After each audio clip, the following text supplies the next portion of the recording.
我意外穿越成只有半截剑身的破剑，不但被周围的神兵嘲笑，所有契约者也对我避而远之。可拥有神级天赋的校花却跪着求我契约，这一切仅仅因为校花虽然拥有神级天赋，但天赋却尚未觉醒，并且还双目失明。所有神兵都对她如避瘟神，不知是造化弄人还是缘分。我们彼此都能感觉到，她和我一样，都在期待着救赎。此时我被困在神兵空间里，为了不魂飞魄散，我正狼狈地寻找着契约者。虽然每次都会惨遭拒绝，但我毫不意外，毕竟我只是一把只有半截剑身的破剑，谁会跟一把破剑契约？除非他眼下。刚说完，很快就被打脸。一个双目失明的女子十分急切地大声喊着：“请问有谁愿意跟我契约？”在满是神兵的空间里，她无助地来回穿梭着询问着，但所有的神兵都不为所动，一一拒绝了她。此刻的她早已心灰意冷，但还想再争取一下，无奈说出：“只要有神兵与我契约，我愿意签订终生契约，一生只契约一件神兵。”尽管她已经提出了最好的条件，但还是没有一件神兵来到她身边。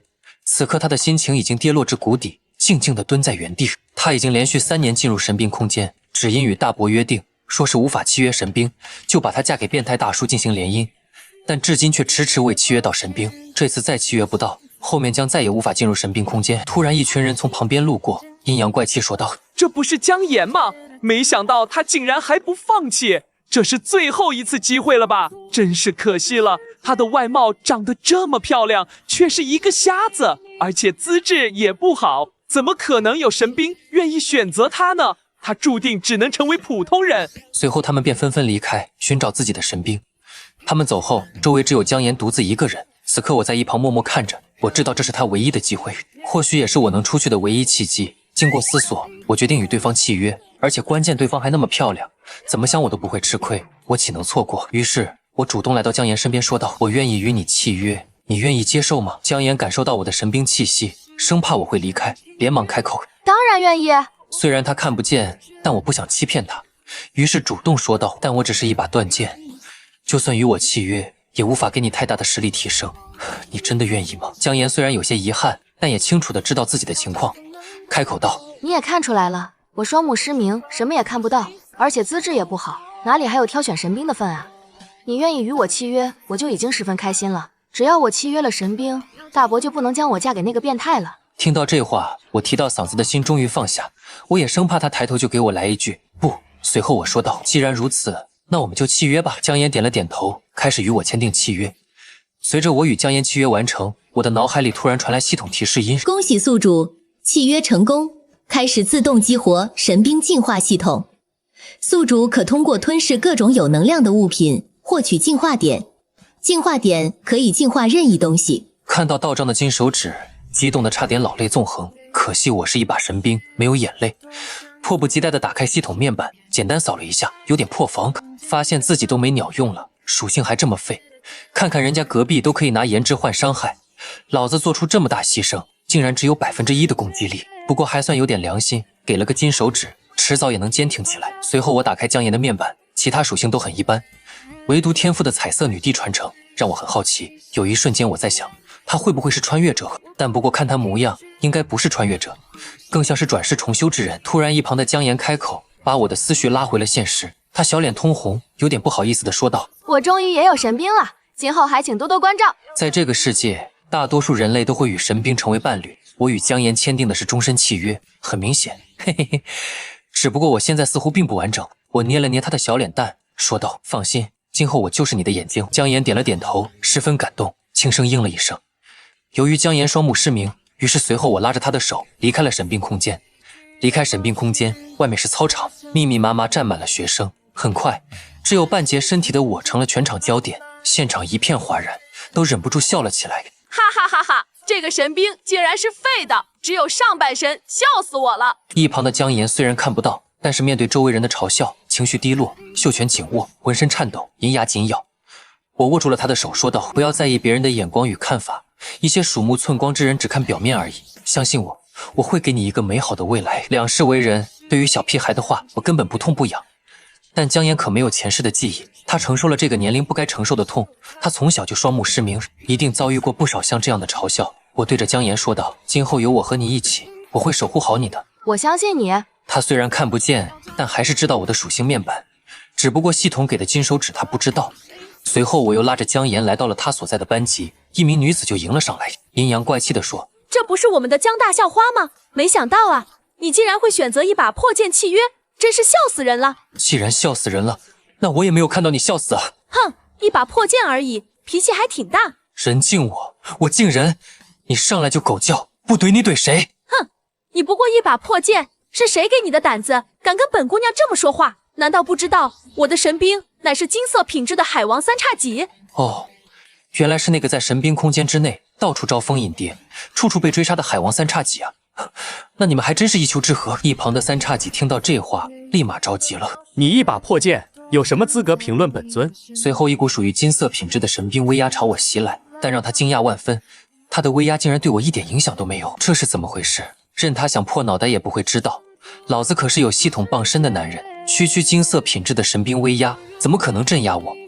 我不忘嘲讽道：“就这？”三叉戟眼看奈何不了我，也只能咬着牙还想说点什么，却被进门的班主任打断：“吵什么吵？别以为你们都契约到了神兵就能够高枕无忧了，有这个心思吵架，还不如想想怎么提升实力。7天之后就是高考，若是无法得到好成绩，你们照样无法进入好的大学深造。”等到班主任交代完一切之后，那名女子才说道：“姜妍，等着瞧吧，你不管是天赋还是资质，都是低级的白色品质，加上你契约的神兵只不过是一把破剑，就连自己的等级都只是1级而已。我倒是要看看7天之后的高考，你拿什么实力通过？高考的难度很大，一个1级的家伙加上契约的破剑，怎么可能考得了好成绩呢？”说完之后，便扭着六亲不认的步伐离开了。看到这里，我好奇地问道：“这个女人是谁？这么针对你？”她叫柳妹，我父亲曾经与她的父亲原本是朋友，但因为有一次我父亲邀请他父亲一起外出做任务，结果2人再也没有回来。之后，她自然就记恨上我了。原来是这样。我一定要成为强者，寻找到我父亲失踪的真相，不管他是死是活，我都一定要调查清楚。他的死因虽然我看不到，可我隐隐觉得父亲的死绝对不是意外这么简单。放心，我会帮你的。听到我说的话，姜妍十分感动地说：“好，对了，你的状态是破损状态，应该可以恢复的吧？”“当然可以恢复了。”“那要怎么才能让你恢复啊？”“只需要拥有能量的物品就可以。”“就这么简单？若是这样的话，倒也好解决。”随即他从储物空间里拿出了一颗下品灵石，问道：“这个可以吗？”我接过灵石说道：“应该可以吧，我试试。”手中的灵石消失，弹出系统提示：“吞噬下品灵石，进化点+1。”我对姜妍说道：“可以是可以，就是数量太少了。”“你能恢复成什么品质的神兵？”“是你能想到的最高品质。”姜妍一惊：“天啊，你竟然是彩色神兵！”我有些呆滞，这妮子眼光不够高啊。在她眼中，彩色品质就是最高品质。我有系统在，超越彩色品质是有可能的。不过关于系统的事情，还是先不透露。随后只见姜妍将灵石一股脑的拿了出来。我看到这一幕之后惊讶道：“没想到你还是一个富婆。”姜妍叹气道：“这些都是我父亲留给我的。”谁知道他说到这里，声音悄然而止，眼泪早已湿润了眼眶。我抚摸着他的头，轻声安慰道：“放心吧，等我们强大之后，就能去寻找真相。”紧接着我吞噬了姜妍给来的灵石，足足获得了211点进化点。随后我迫不及待消耗100点进化点进行进化。一阵光芒过后，无名剑品质提升到白色，多了一个天赋，白色的凝聚气运，还有攻击加10%，敏捷加10%，身躯比之前多了1阶，但还是没鸟用，看来得多赚钱才行。姜妍惊讶地说：“品质提升还能获得天赋？”他很清楚，能够凝聚气运的天赋，就算是白色品质的，也相当稀少。我捂住他的嘴说：“这是咱俩的秘密，别让人知道。”闻言，姜妍点了点头，表示知道。他确定我真能吞噬能量恢复，说回去就给我准备大量天材地宝，争取让我多恢复力量。还说7天后高考，他一定要考好成绩，考入大学。随后我俩朝校门外走，一个男子上前叫道：“小姐。”这是龙叔，是我爹的助手兼司机。我爹失踪后，是他一直照顾我。双方认识后，龙叔开心地说：“我就知道小姐一定能契约到神兵，这样姜妍伟就没理由让小姐嫁给叶龙王那个变态了。”咋回事？柳家产业是小姐她父亲一手创下，她父亲失踪后，她大伯姜妍伟趁机接管。因为小姐双目失明，契约不到神兵，没法接任继承人，姜妍伟就钻了空子。说到这里，龙叔怒道：“姜妍伟不善经营，把公司搞得乌烟瘴气，还要把小姐嫁给叶龙王，靠叶家支持重振柳家企业。我调查过，叶龙王这人天赋不错，但就是个人渣败类，喜怒无常，沉迷酒色，仗着家族权势作威作福，祸害不少女子。小姐若嫁过去，肯定受折磨。我听着也愤怒地说，这种大伯不认也罢。不过小姐契约了神兵，能参加高考考上大学，江延伟就没资格插手小姐婚姻了。我点头说，高考我一定帮江岩好好考。说完上车，龙叔带我们回家。回到家里，江延伟招呼，江岩回来了，你未婚夫来看你了。江岩怒道，大伯，我早说过不会嫁给叶龙王，你死了这条心吧。江延伟也生气了，说道，我是为你好，你父母不在，我是长辈，你眼睛看不见，得找个好人家照顾。大伯，你别自欺欺人，你心里清楚，为啥把我嫁给叶龙王？我死都不嫁。江岩，本少看上你这瞎子是你的福气，别给脸不要脸，想嫁本少的多了去了。本少看你家世还行，才同意这亲事，是你柳家高攀。那我不高攀你，爱娶谁娶谁。江岩，别胡闹！大伯想嫁，你自己嫁。之前可说好了，契约不到神兵就嫁人，你想反悔吗？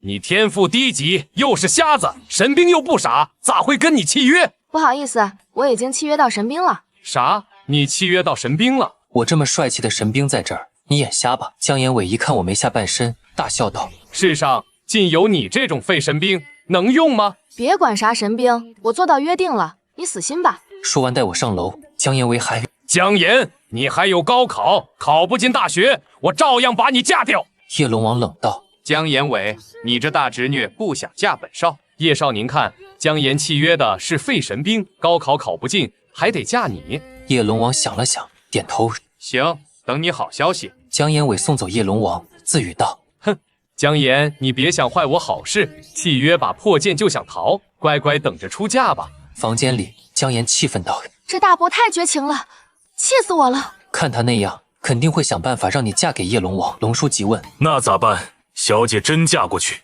一辈子就毁了。当务之急是帮我恢复，我恢复了，江岩高考就能考好，进了大学，江延伟就没法抢人了。考上大学受国家保护，阻拦就是跟国家作对。江岩对龙叔说，龙叔，帮我个忙。小姐您说，能做到的马上办。把这房子和我名下的股份都卖掉，别让大伯知道。这都是江武大哥留给您的，您三思啊。考不上好大学，摆脱不了大伯，这些迟早被抢走，不如换些有用的，帮我恢复神兵。他恢复了，我有实力买回房子，轻而易举。有道理，马上就去拿房产证去办事。江岩决定拿出父亲留下的遗产帮我恢复。我安慰道，放心，我们一定能脱离困境。我相信。经过商量，我和江岩打算进入秘境，这样可以快点升级，顺便看看妖兽能不能获取进化点。20分钟后，我们进入了秘境。这里的秘境怪物等级范围在1减10级，只要不进入秘境深处，就不会遇到高级怪物。江岩看不见，只能靠我带路。路上发现一具怪物尸体，应该是其他人猎杀完怪物之后留下的。看着地上的尸体，二话没说就直接插了上去。吞噬妖兔尸体，进化点加0.1。虽然进化点有点少，只有0.1点，但这里的怪物尸体可不少，完全就是白捡，这机会不能错过。随后带着江岩四处捡尸拿进化点，吞噬10只妖兔尸体就可以抵1颗下品灵石。1颗下品灵石可不便宜，1万元才能买到1颗。相比起灵石，吞噬怪物的性价比就比较高了。我看着江岩，想治好他的眼睛，不然干啥都不方便。我看了一下进化点，有121点，不知道治好他的眼睛要多少进化点。我想试试。江岩，我想试试治疗你的眼睛。江岩点头。以防万一，我先消耗了10点进化点，对江岩的眼睛使用。有效果吗？江岩十分激动。有效果，有效果。这就好，有效果就好，我挺满意。我打算多耗点进化点治疗江岩的眼睛。进化点90。江岩眼睛得到提升，一股强暖流涌入他眼中。江岩突然叫出声，眼睛传来钻心疼痛，他忍不住喊了出来：“你没事吧？”我吓了一跳，暗骂自己太心急，该慢慢来的。没事没事。江岩摇了摇头，下一秒，他猛地眨了眨眼，看向自己的手，又扫过四周，声音带着难以置信的颤抖：“无名，我能看见了。”他喜极而泣，泪如雨下。太好了，我由衷开心。虽耗了100点进化点，但能让他重见光明，值了。无名，谢谢你。说什么呢？我们可是一体的，只有你好了，我才能更好。别哭了，再哭都不漂亮了。我伸手擦掉他的泪水。我只是太开心了，我从来没想到我真能有看见的一天。江岩自己抹了抹泪，黑暗中的日子太漫长，光明对他曾遥不可及。江岩复明后，我们找怪物尸体的速度快了不少。他对眼前的一切充满好奇，这是他第一次亲眼见到曾只靠想象勾勒的世界。也庆幸契约了无名剑。1级兔妖给的进化点不多，我们往秘境深处走。很快，一具2级灵猫的尸体出现。吞噬灵猫尸体，进化点加 0.2。2级怪物的进化点是1级的2倍，我挺满意，毕竟是白捡的便宜。吞噬灵猫尸体，进化点加 0.2。吞噬灵猫尸体，进化点加 0.2。出现怪物了，能对付吗？我瞥见不远处的灵猫，问道：“试试吧，应该不成问题。”他在学校勤练剑术，只是失明缺实战经验，但感知和听力远超常人。他握紧无名剑，警惕地盯着灵猫。喵！灵猫速度极快，直扑江岩脖颈，锋利的爪子闪着寒光。江岩侧身闪避，找准时机，一剑落下。噗！灵猫被击飞，挣扎片刻便没了气息。不错，看来你还是蛮有战斗天赋的。我从剑中现身，赞许道：“这还不够，我需要变得更强才行。”江岩语气认真。这点成就远不能让他满足。之后遇到怪物尸体，我便吞噬；碰到活怪就由江岩斩杀后我再吸收。他1级越级杀2级怪物有经验加成，很快就升到了2级。名字：江岩，资质：无色天赋，白色增幅，彩色女帝传承，隐藏等级 2.0 体魄， 2.0 精神力， 2.5 境界，无功法，蓝色纳气诀技能，无色。基础剑术，每升1级，体魄和精神力各加5点。江岩明显感受到实力提升。我们随即踏入3级怪物区域，这里也有不少尸体，我挨个吞噬。吞噬袖剑螳螂尸体，进化点加 0.3。吞噬袖剑螳螂尸体，进化点加 0.3。怪物等级越高，进化点越多。我像个清道夫般搜寻尸体。江岩的战斗经验也在飞速增长。我才是女帝传承起了作用，不然白色品质天赋的她不可能这么快适应战斗，轻松斩怪。到了下午，江岩升到3级，我们也抵达5级怪物区域。每吞噬2只5级怪物，我能得1点进化点，收获颇丰。天色渐暗，我们找了个山洞休息，准备明天再猎杀。进化点330.4，今天收获不错，但离突破所需的1000点还远。好在江岩眼睛好了，战斗经验也足，明天深入秘境，收获肯定会更多。我们开始修炼吧。若是能够在高考之前就突破境界的话，对我们的实力有很大的提升的。好，他的蓝色品质纳气诀价值500万以上，寻常家庭根本买不起。江岩盘腿而坐，手握无名剑，进入修炼状态。刹那间，我们的灵魂进入一个奇特空间，掌心相对，天地灵气涌入体内，在2人灵魂间游走。这种阴阳调和的修炼方式，能大幅加快修炼速度。次日，我们进入6级怪物区域。江岩虽才3级，但战斗力不俗，足以应付6级怪物。我吞噬6级怪物能得 0.6 点进化点，他也很快升到了4级。名字：江岩，等级 4.0 体魄， 3.0 精神力， 3.5。实力提升后，我们朝着7级怪物区域前进。突然，江岩喊道：“无名，快看，这里有好多怪物尸体！”眼前明显发生过激战，遍地都是怪物尸体。我俩都很兴奋，太好了，这么多尸体足以让我获得不少能量。江岩上前，将无名剑插入一只怪物体内。吞噬钢珠尸体，进化点加 0.7。进化点688.8。吞噬完所有尸体，进化点已达600多点，再凑300多就能再次进化了。继续深入，钢珠尸体随处可见，数量多到泛滥。途中我们遇到不少3人以上的升级队伍，像江岩这样单独行动的很少。咦，那有一个人，看起来只有一个人。一支队伍发现了江岩，惊讶道：“好漂亮啊！”几个男子看到江岩的容貌，忍不住赞叹：“咦，他的神兵好破啊！管这么多做什么？这么漂亮的女生可不能错过。”他们上前邀请：“美女，你一个人升级太慢了，要不要跟我们一起组队？”江岩摇了摇头：“多谢了，我喜欢一个人升级。我们很强的，组队能够更快升级。我的神兵可是蓝色品质，可以带你更快升级的。”不用了，谢谢你们的好意。他不想暴露无名剑能吞噬尸体的秘密，对方没强求，遗憾离开。进化点1038.8，进化点终于突破1000点。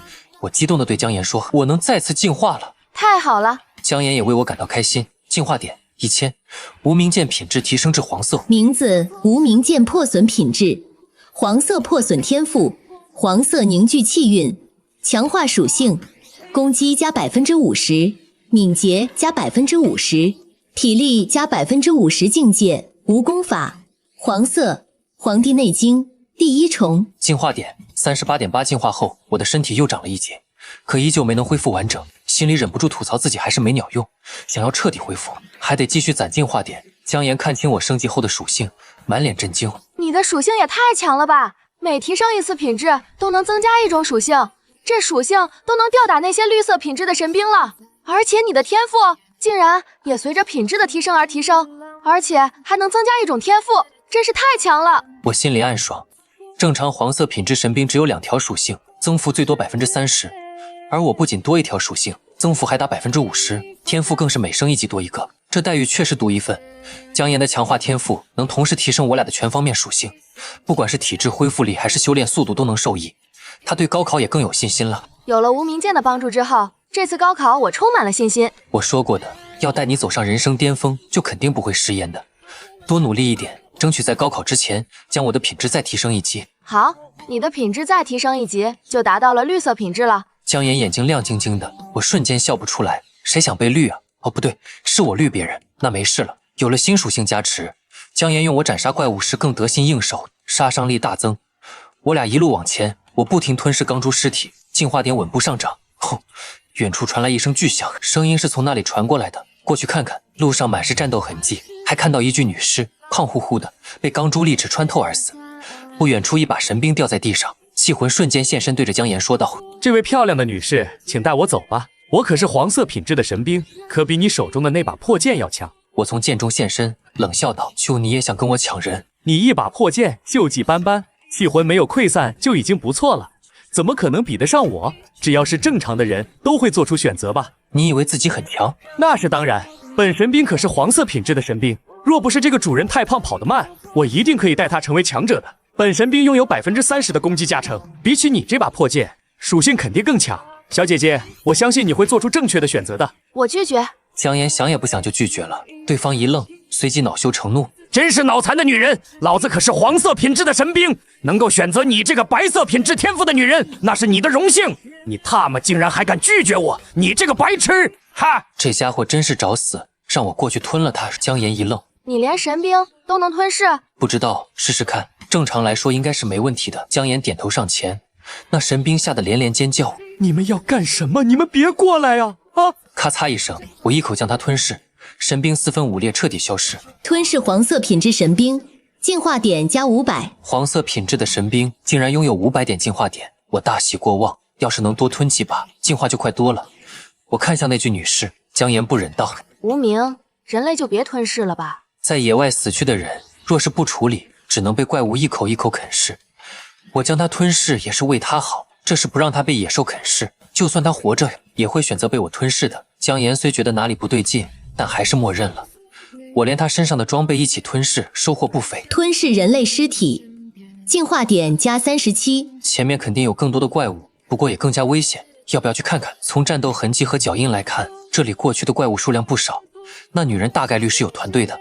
姜岩一个人贸然前去太危险，去看看吧，只要小心一点，不被大群的怪物盯上，就不会有危险。姜岩很理智，知道量力而行。我们继续前行。我又吞噬了几十只怪物尸体，终于看到一个葫芦口。姜岩爬上古木，拨开树叶查看，惊呼道：“那是钢珠王！”10几名带伤的学生被数百只钢珠堵在葫芦口，靠着地形优势苦苦支撑。为首的钢珠王比普通钢珠大一圈，实力强悍。这群人的运气真差，竟然惹到了钢珠王，也不知道他们能不能解决。他们只有10几个人，而且不少人都带伤了，想要斩杀这群怪物，并不是一件容易的事情。好在那些学生在用通讯器求援，我们索性等着。这么多怪物都是送上门的进化点。半小时后，几名强者赶来支援，冲进钢珠群屠杀，被困学生也趁机反击。钢珠王被斩杀后，只剩10来只钢珠逃走，其余全被剿灭。等他们离开，我们立刻上前。我看着遍地尸体乐开了花，疯狂吞噬起来。吞噬钢珠尸体，进化点加0.7。吞噬钢珠尸体，进化点加0.7。吞噬钢珠王尸体，进化点加7。BOSS 的进化点果然是普通怪物的10倍，进化点1003.5，进化点再次破千。我对姜岩说道：“我先提升你的天赋品质吧。”姜岩十分意外，看着我：“你连我的天赋都能提升？”当然了，这不过是小儿科而已。可是你不需要提升自己的品质吗？想要再次提升品质，可不是那么容易的事情。提升你的天赋之后，你的战斗力才会更强，才能猎杀更强的怪物。姜岩点头同意。进化点1000，姜岩增幅天赋提升至黄色品质。我的增幅天赋真的提升到了黄色品质了。姜岩欣喜不已，接下去可以去8级的怪物区域转转了。有自信吗？当然有自信啦。姜妍握紧了我，黄色品质的增幅加上我的强化天赋，他现在斩杀7级怪物都轻而易举，对付8级怪物自然有底气。我俩小心翼翼踏入8级大灰狼的活动范围，这类怪物向来3、5成群，危险性远超之前的区域。刚进去没多久，姜妍就察觉到异样，3只大灰狼从不同方向包围过来，眼神凶狠，獠牙闪着寒光。姜妍紧绷肌肉，紧握着我，密切留意着他们的动向。突然，一只大灰狼率先扑向他后背，姜妍腰肢一弯，以不可思议的角度避开，同时反手一剑刺入他腹部，大灰狼惨叫着倒地身亡。另外2只大灰狼见状，更加凶狠地扑来，一左一右配合夹击。姜妍身形如鬼魅般灵活闪避，抓住一剑斩杀一只，剩下的那只渐渐慌乱，没多久也被他斩于剑下。看着姜妍斩杀3只8级大灰狼后自信的模样，我心里满是满意。他越来越强了，未来可期。姜妍的等级很快升到5级，次日又突破到6级。我俩继续深入秘境，踏入了9级怪物迅捷豹的活动范围。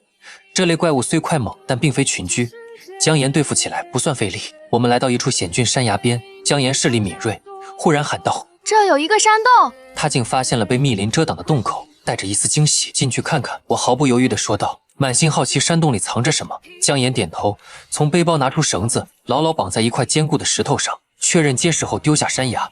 他双手抓绳，小心翼翼踩着岩石攀爬，很快抵达洞口，拨开杂乱树枝钻了进去。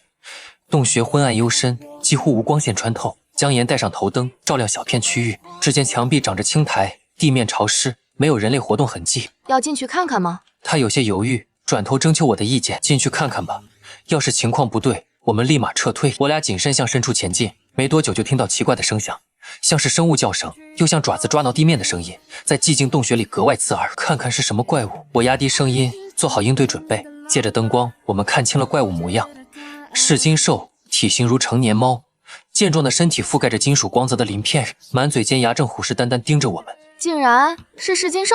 姜妍瞪大双眼，满脸惊讶，这运气真好，看来我的气运天赋还是有些用处的。我嘴角上扬，心里清楚，有噬金兽的地方必有矿石。姜妍扫视洞穴，很快认出矿石，那是黑曜石，属于1品矿石，也不知道这里的矿藏到底有多少。话音刚落，噬金兽们察觉到威胁，发出叽叽叽的尖锐叫声，如同潮水般朝姜妍扑来。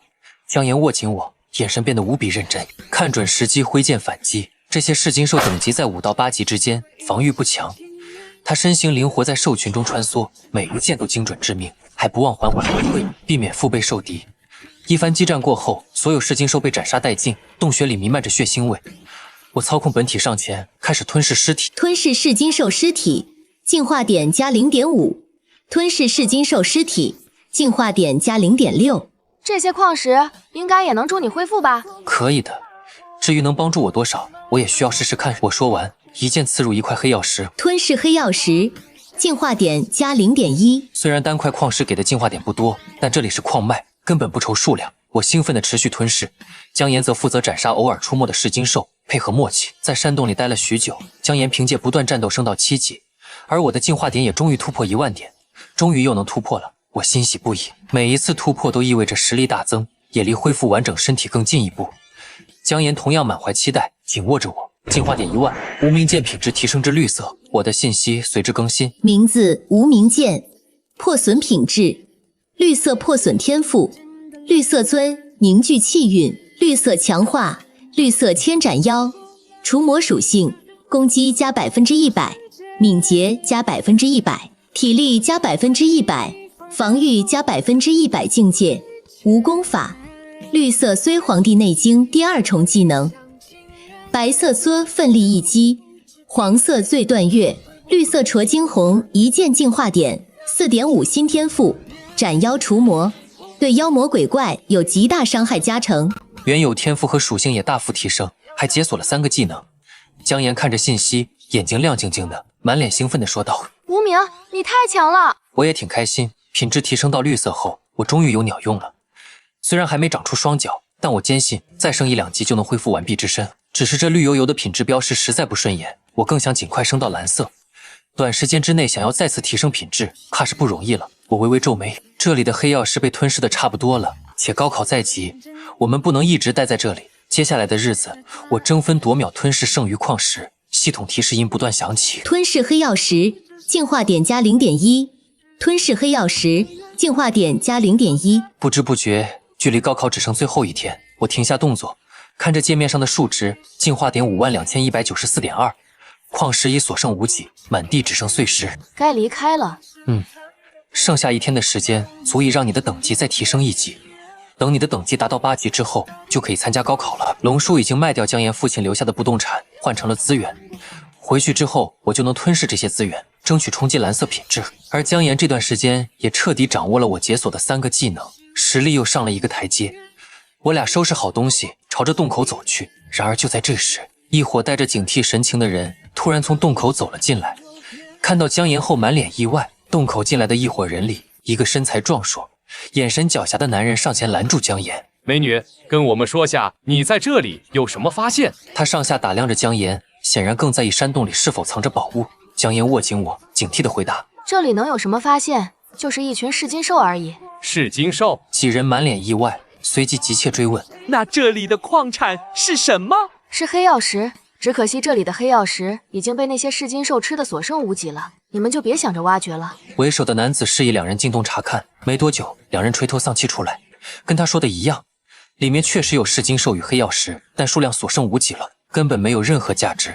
男子脸上闪过失望，很快换上笑脸：美女，要不要一起组队升级呀？人多力量大，升级也能更快些。不必了。江岩毫不犹豫拒绝，绕过他们快步走出山洞。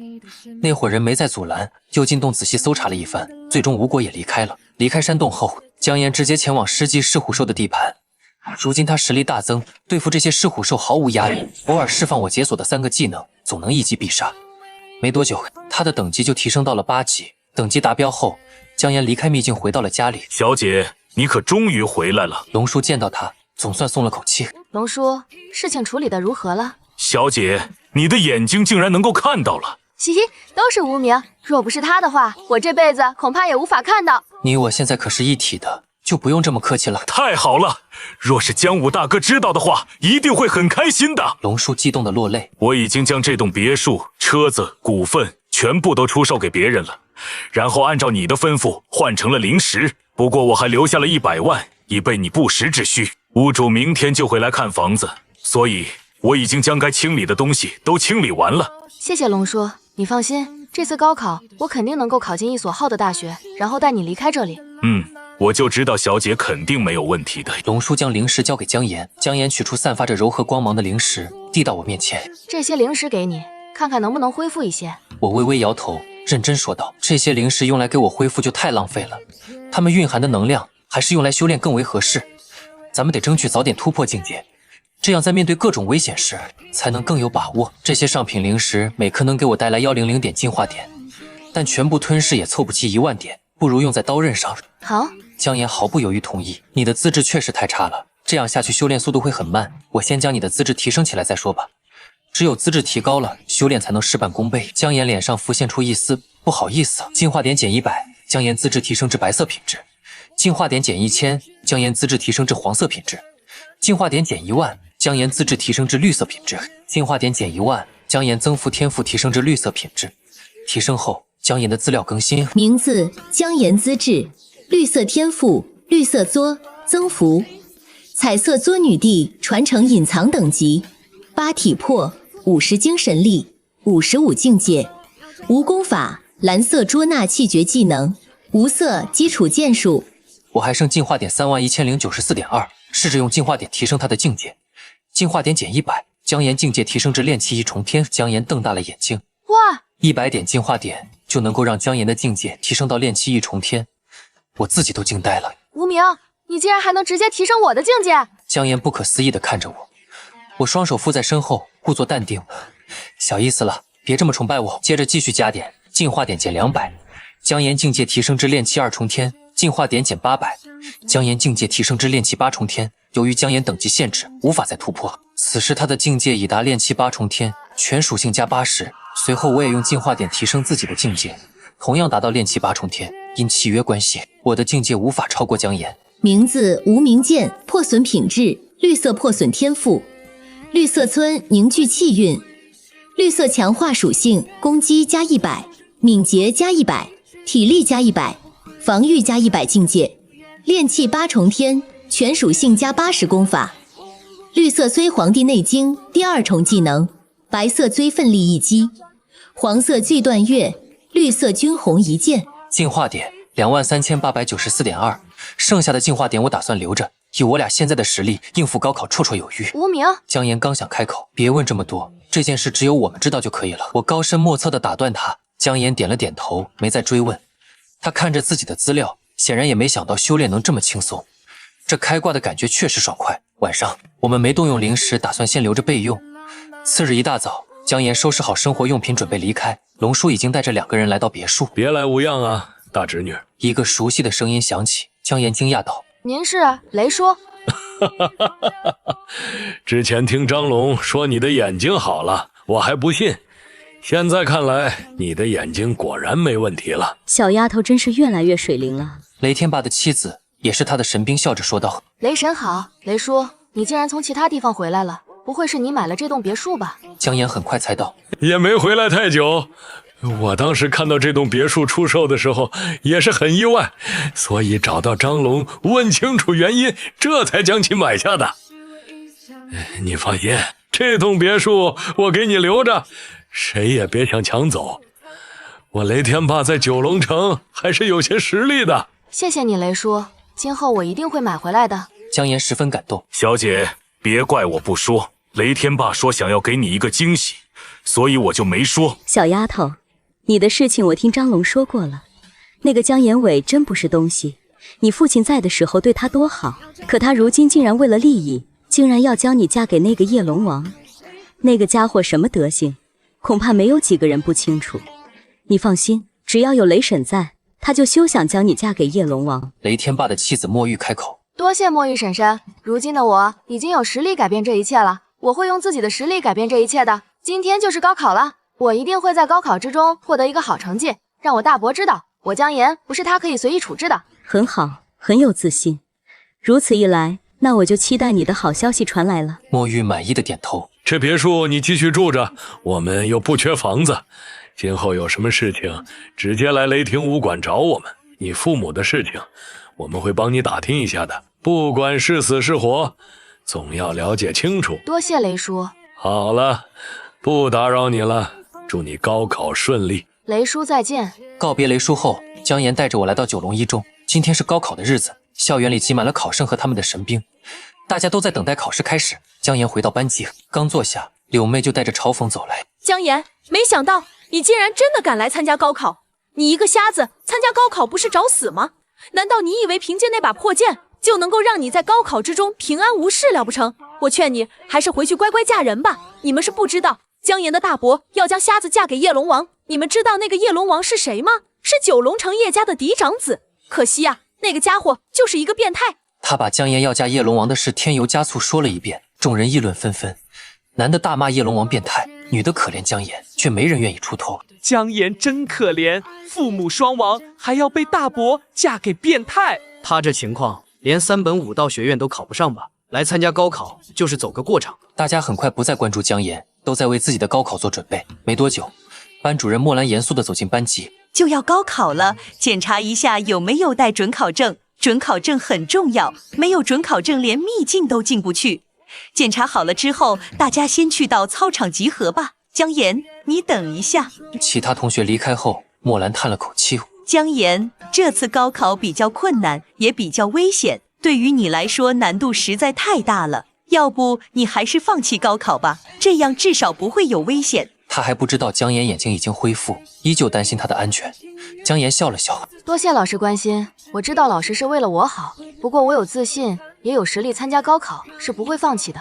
莫兰愣了愣，惊讶道：咦，你的眼睛竟然能够看到了？不错，我的眼睛已经恢复了。高考不是儿戏，每一届高考都有不少学生死在了高考秘境之内，永远都无法活着出来。莫兰还是皱眉，虽然你能够看到了，但以你的资质与天赋，老师最后还是需要劝一劝你，还是放弃吧。老师，不用再劝了，我是不可能放弃的。这一次的高考，我会证明给所有人看的。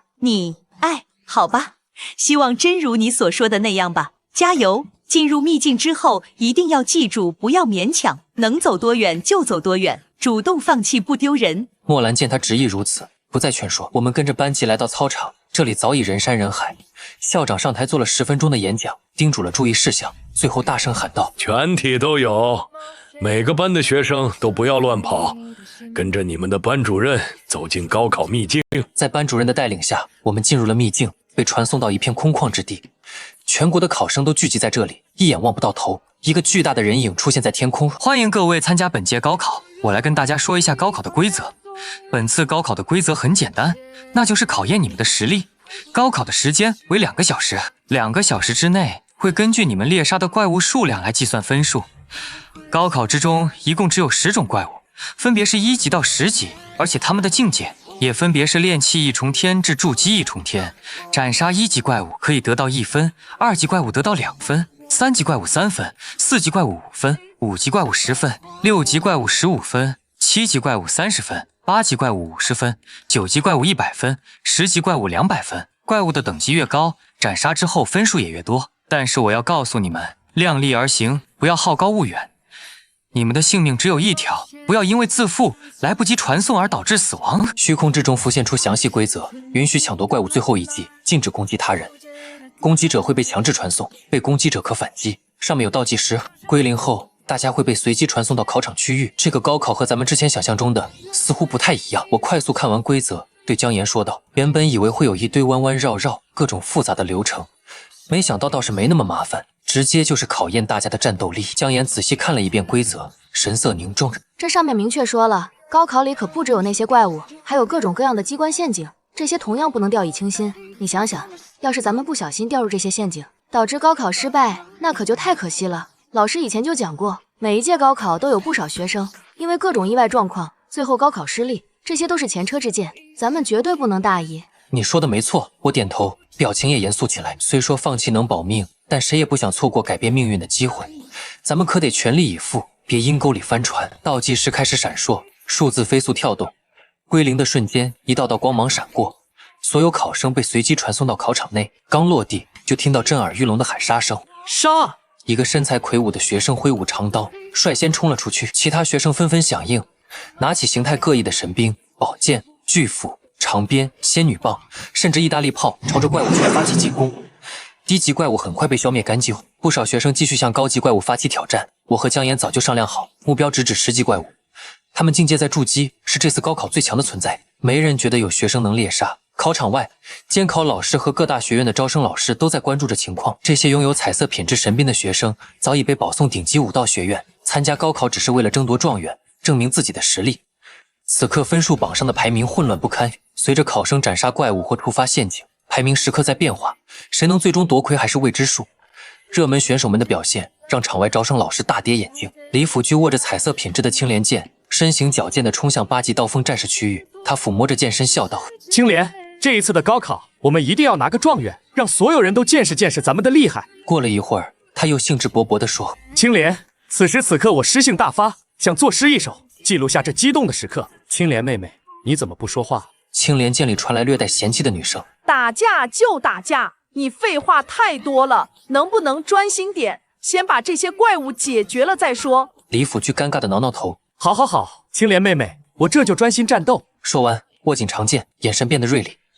另一边，身高1.65米的南方女孩吕小布正握着超过2米的彩色品质方天画戟，画面十分滑稽。你快点啊，这次一定要夺取第1名，让世人知道我方天画戟的威名。方天画戟催促道：画戟哥哥，争夺第一干嘛？咱们都已经被特招了，没必要去争夺第一。吕小布温柔地说。方天画戟胸口一阵刺痛。你参加高考不为了第1，那你参加干嘛？看热闹啊！你不觉得这里的人好多，好热闹吗？方天画戟做出无语脸。东方紫月操控着彩色品质神农鼎，闯到8级怪物区域。神农鼎突然化成人形。紫月丫头，你脚下有一株药材，别踩坏了。说完，摘下药材。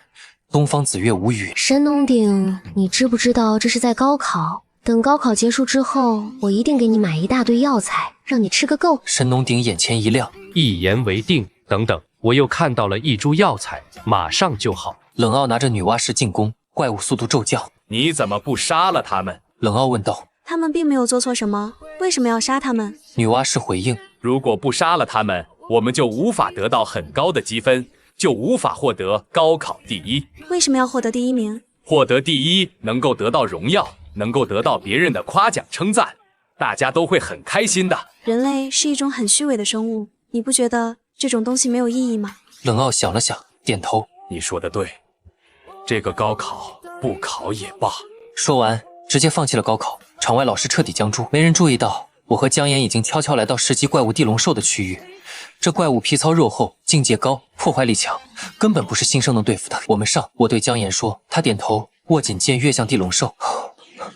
地龙兽不屑地甩动长尾，姜岩一跃避开，怒吼一声，奋力一击，长剑刺入地龙兽皮肤，却被他狠狠甩飞。姜岩迅速调整姿态，冲到地龙兽面前，大喊一声：“段誉！”唰的一声，地龙兽脖子被划开一道血痕，却仍未倒下。他乘胜追击，又是一击，地龙兽庞大的身躯轰然倒地。筑基境界的怪物果然很难对付。一只地龙兽200分，远比其他怪物的分数多。继续吧。高考众目睽睽，我没敢吞噬尸体，生怕暴露秘密。姜岩点头，很快又找到一只地龙兽。他灵活闪避攻击，寻找破绽，看准时机，身形如闪电，长剑精准划过地龙兽脖子，怪物当场毙命。没多久，第3只体型更庞大的地龙兽奔来，姜岩故意卖破绽，趁他扑来的瞬间侧身闪躲，长剑刺入其柔软的腹部。地龙兽挣扎片刻便没了动静。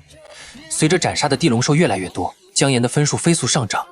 李府居猎杀8级怪物，4只才抵得上一只地龙兽的分数。姜岩很快逆袭登顶分数榜，众人震惊不已。当第1名的战斗画面弹出，所有人都瞪大了眼睛。场外的招生老师纷纷说道：“这个姜岩竟然在猎杀10级的地龙兽！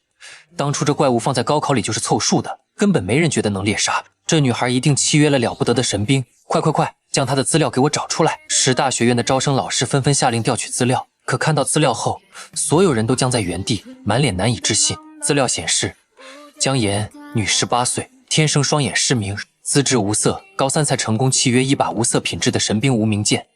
此剑不仅品质低，而且锈迹斑斑，只有1节，器魂也残缺不堪，只剩下上半身。这怎么可能？这资料是不是错误的？是不是有人故意针对这个学生，想要让他雪藏？破军学院的招生老师龙啸十分生气，其他老师也怒不可遏。资料上的信息和姜岩的表现完全不符，他们最看重人才，是要查明真相，绝不让这样的天骄被埋没。场外的招生老师彻底炸了锅，龙啸咬牙切齿道：“姜岩是九龙城一中的学生，作为他的班主任，肯定知道内情，将他喊过来问话。”有道理，我们绝对不能让天才蒙尘，真是可恶至极！竟然将这样的天才简历写成这样，真是教育界的耻辱啊！玄风学院的蒋文明差点爆粗口：“可怜的孩子，也不知道这3年来遭遇了何等的对待。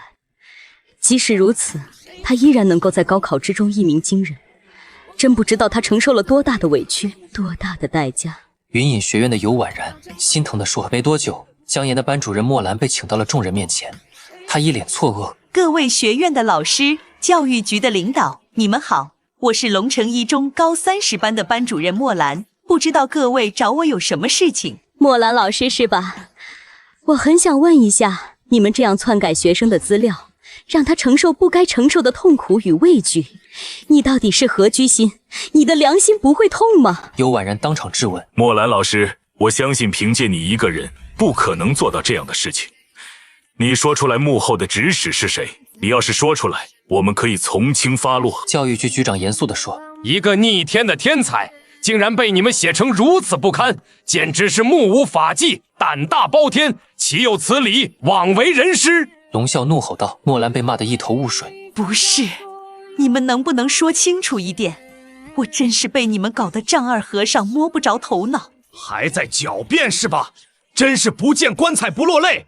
你说姜岩是不是你的学生？是啊，是我的学生啊，他怎么了？难道是发生意外了？莫兰连忙关心道：“你这假惺惺的模样，还真是装得太像了。你不应该当老师，应该当演员。演员的自我修养，应该看过很多遍了吧？”龙啸讥讽道。莫兰也来了火气：“各位，我墨兰一生行事光明磊落，并且可以发誓，这辈子没有做过任何对不起学生、对不起教育的事情。我本着尊敬、敬畏你们的态度来到这里，想要了解事情的原因，可你们一上来就给我扣上教育界的耻辱、假惺惺作戏的标签。对不起，我墨兰不承认。也绝对不接受！你们就算要我死，也要让我死个明明白白，不要上来就将屎盆子扣在我头上，好不好？苍岩学院的邵紫薇将姜岩的资料递给墨兰。姜岩这份资料是否是经过你手操办的？不错，这份资料确实是我一手操办的，这有什么问题吗？众人冷笑道：既然你承认了，那事情就好办了。我们想要问一下，一个双目失明、资质低下、契约的神兵，又是最垃圾的学生，是怎么可能成为这次高考第1名的？墨兰瞬间愣住，目光投向墙壁上的监控画面和分数排名。当看清姜岩第1名的字样时，他突然大笑：哈哈哈！太好了，太好了，真是太好了！姜岩竟然是第1名，第1名啊！没想到我墨兰也有一天能够带出高考第1名的状元。等墨兰平复心情，邵紫薇问道：姜岩的情况到底是什么样？你现在应该可以解释了吧？对不起，是我失态了，可我真是忍不住，哈哈哈。墨兰再次平复情绪。那个是这样的，我也是在高考之前才知道姜岩的双眼已经好了，甚至我在高考之前因为不了解他的状态，还劝他放弃高考，但是他不仅没有放弃，还说高考要给我一个惊喜，这还真是个惊喜，让我又惊又喜，差点让我以为他是其他学院的学生。众人这才知道冤枉了墨兰。教育局局长立刻派人调查姜岩的具体情况。也就是说，你也不清楚姜岩到底是怎么拥有这样的实力的？邵紫薇问道。是啊，我现在比你们更加想要了解真相。从这里可以看出，姜岩应该是从契约了神兵之后，才有这样巨大的改变了。蒋文明肯定地说：我可不相信姜岩的神兵只是一把无色品质的神兵，它肯定有十分特殊的作用。姜岩的眼睛很有可能就是他治好的，他现在的实力也完全都是那把神兵给予的。大家都认同这个看法，静静等待高考结束揭晓答案。此时姜岩已经斩杀10只10级地龙兽，以2000分遥遥领先。第2名李辅居只有1000多分。姜岩，休息一下吧，我觉得以你现在的成绩已经足够进入师大学院了。我看着他疲惫的样子有些心疼。姜岩看了看时间，只剩下这点时间了，还能再杀一只怪物。这只怪物杀完之后我就休息。你好吧，但不能逞能。最后1分钟，姜岩成功斩杀第11只地龙兽，再得200分。他躺在地上气喘吁吁，浑身是汗。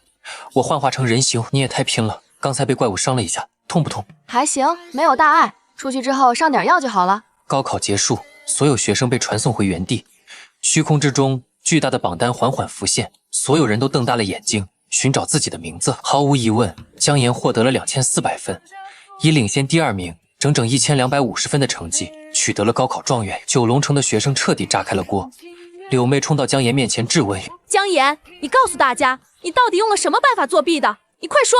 姜岩随意扫了他一眼，不屑地说：无聊，你就是作弊了。你一个瞎子，天赋资质神兵都这么弱，怎么可能获得第1名？你根本不可能是用自己的实力获得第1名的。我有没有实力，有没有作弊，何须你来猜测？你的眼睛好了，你不知道的事情多了去了。墨兰走了过来，严肃地说：都给我安静，别胡乱议论造谣了！你们一个个的真是太令老师失望了。难道承认别人比自己优秀有这么难吗？姜岩这个高考状元是凭借自己的本事得到的，你们竟然怀疑他作弊，甚至还说他心机重，你们一个个的都是吃饱了撑的。骂完之后，墨兰转向姜岩，和颜悦色道：姜岩干得不错，你高考之前说要给老师一个惊喜，果然没错，你果然给老师一个天大的惊喜，老师很满意，也很自豪，为你感到骄傲。走，师大学院的招生老师想要见你，你可以随意挑选一个，不用着急选择，你可以看看他们开出的条件如何，谁开的条件好，你就选择谁。姜岩跟着墨兰来到师大学院招生老师面前，众人立刻笑脸相迎。姜岩是吧？果然天生丽质，倾国倾城，就像是我妹妹一样，我看了真是喜欢的紧呢。尤婉然率先握住姜岩的手：姜岩，我是玄风学院的老师，我叫蒋文明，我代表我们学院向你表达最诚挚的道贺，恭喜你成为本届高考状元。蒋文明礼貌地说。同时，为了能够让你有一个更好的发展平台，一个更好的学习环境，更快的修炼速度，我代表玄风学院邀请你加入我们学院。我们学院一定会拿出最丰厚的师资，最好的待遇给你，祝你早日成为一方强者。姜岩啊，你别听这个蒋文明瞎逼逼，说了老半天什么好处都不给，只会开出空头支票。星耀学院的马腾腾直接抛出筹码，我每个月给你1万块钱奖学金，而且会根据你的境界给你相应的资源奖励。比如你现在是炼器境界，每个月给你10瓶1品灵液；若是你的境界突破到筑基境界，每个月就给你10瓶2品的灵液。以此类推，只要你的境界提升得够快，我们的资源奖励就越是丰厚。除此之外，我们还有为你量身制定一套培训计划，并且有专门的老师帮你讲解武技、修炼、实战方面的问题。姜岩啊，我们凌渊学院才是最适合你的，我们御风学院的条件也不差。你听我说，我们苍岩学院最多帅哥了。10大学院的老师纷纷开出条件。墨兰见状说道：姜岩，大家都在等你的回复。你要是觉得他们的条件不够好，可以再提出一些要求。我相信，只要条件不是太离谱，各大学院都是能够接受的。你们说是吧？对，只要你有要求可以说出来，我们都可以讨论的。不要有顾虑，也不要担忧，有什么想法就说出来，我们肯定会尽量满足你的条件的。没事，我们可以慢慢说，不急。我们绝对不会逼你的，不管你选择哪一所学院，我们都不会怪你的。姜岩看着众人说道：我确实拿不定主意，大家给的条件都很好，各有各的优势与特点。我的一切都是神兵给的，所以我把决定权交给他，他选择哪所学院，我就去哪里。好，我们也想见一见你的神兵真容呢。我心中暗笑，没想到最后决定权落到了我手里。这些学院的条件确实诱人，但我得选一个最适合我和姜岩的。我现出原形，姜岩介绍道：这就是我的神兵，他叫无名。我看着眼前的学院老师们，故作深沉地说：诸位找本尊有何事？姜岩强忍着笑意。而老师们早就通过高考画面知道我已是绿色品质，与资料上的无色品质天差地别。我想问一下，你一开始是无色品质的神兵，现在晋级为了绿色品质，那你以前的品质肯定很高吧？那都是十分古老的记忆了，时间过去太久了，久到我都记不起来了。我也是最近才苏醒，我随口编造谎言，醒来之后就发现自己残破不堪，于是就契约了姜岩，这才恢复了一丝力量。无名前辈，不知道要如何助你恢复力量。我们星耀学院拥有不少资源，一定可以助你早日恢复巅峰的。马腾腾自信地说：要我恢复巅峰也容易，给我几百亿极品灵石应该是够了。马腾腾脸色骤变，连忙找借口。我突然发现自己还有事情。对了，我答应院长要亲自去招收东方紫月的，那我就先走了。说完转身就走。无名前辈，您真的需要这么多灵石才能恢复吗？御风学院的孟庆鹏忍不住怀疑，本尊从来不撒谎，而且这还只是估计，具体多少我也不知道。我故作困惑，难道现在这个世界连这一点点灵石都凑不出来了吗？那个无名前辈，这个世界资源匮乏，确实不可能有哪个势力能够拿出这么多灵石出来助您恢复。蒋文明连忙打圆场，既然如此，你们还想要招收我们进入学院吗？我故作惆怅，我也无法保证什么时候能够恢复巅峰，甚至有可能一辈子都只能维持这个状态了。这话一出，又有几位学院老师陆续放弃，最后只剩下蒋文明和破军学院的龙啸。你们为何还选择招收我们？我们玄风学院虽然拿不出这么多资源，但还是不想放弃您。毕竟姜岩获得了本届高考状元，我们没理由不招收。蒋文明说道。我心里冷笑，这家伙分明是看中姜岩的状元名头，毫无诚意。那你呢？我看向龙啸。我们破军学院是一所军事学院，学生毕业之后就会直接到军队之中。龙啸语气直接。不瞒你说，我们学院毕业的学生死亡率是最高的，因为他们承担着保家卫国的责任，只要有需要，他们就算是付出生命也要去完成任务。我们没有其他学院那么多好的条件，在学院之内，你想要资源，想要功法、武技、装备，一切都要看自己，看实力。我们不看出身，不看你是什么资质，只要你有实力，就能得到想要的一切。同样，在国家，在军队需要你的时候，你不能说不行，也不能后退，更不能他娘的逃跑，尤其是背叛，谁敢背叛？老子逮到一个灭一个，逮到2个灭1双。龙啸的话让我热血沸腾，上辈子我最敬重的就是军人。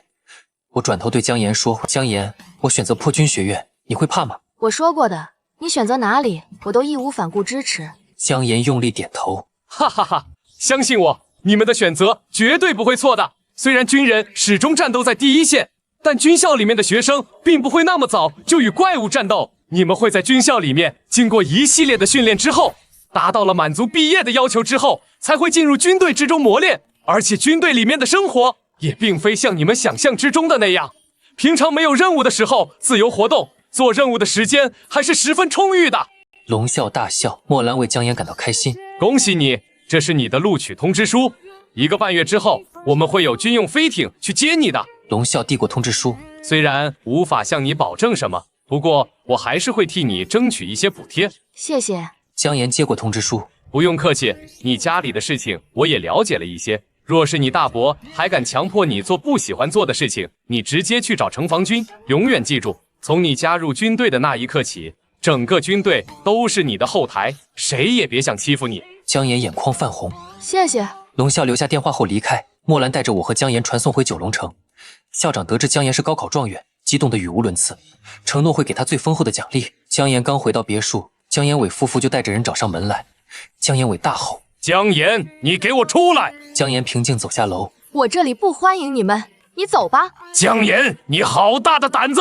你竟然敢背着我们卖掉房子、车子，还有姜氏商会的股份！你眼里还有没有我这个大伯？你眼里还有没有长辈？真是笑话！我自己的东西想要怎么处理就怎么处理，跟你们有什么关系？你父母不在了，我们作为你的长辈，就有权利处理你的一切，包括你所有的财产，都要经过我的同意。王翠花一副理所当然的模样。姜岩伟、王翠花，你们口口声声说是为了我好，但是你自己扪心自问，你有作为大伯、伯母的所作所为吗？姜岩死死盯着他们。你在我父母失踪的那一刻，不是想着寻找我父母，而是在公司独揽大权，铲除异己。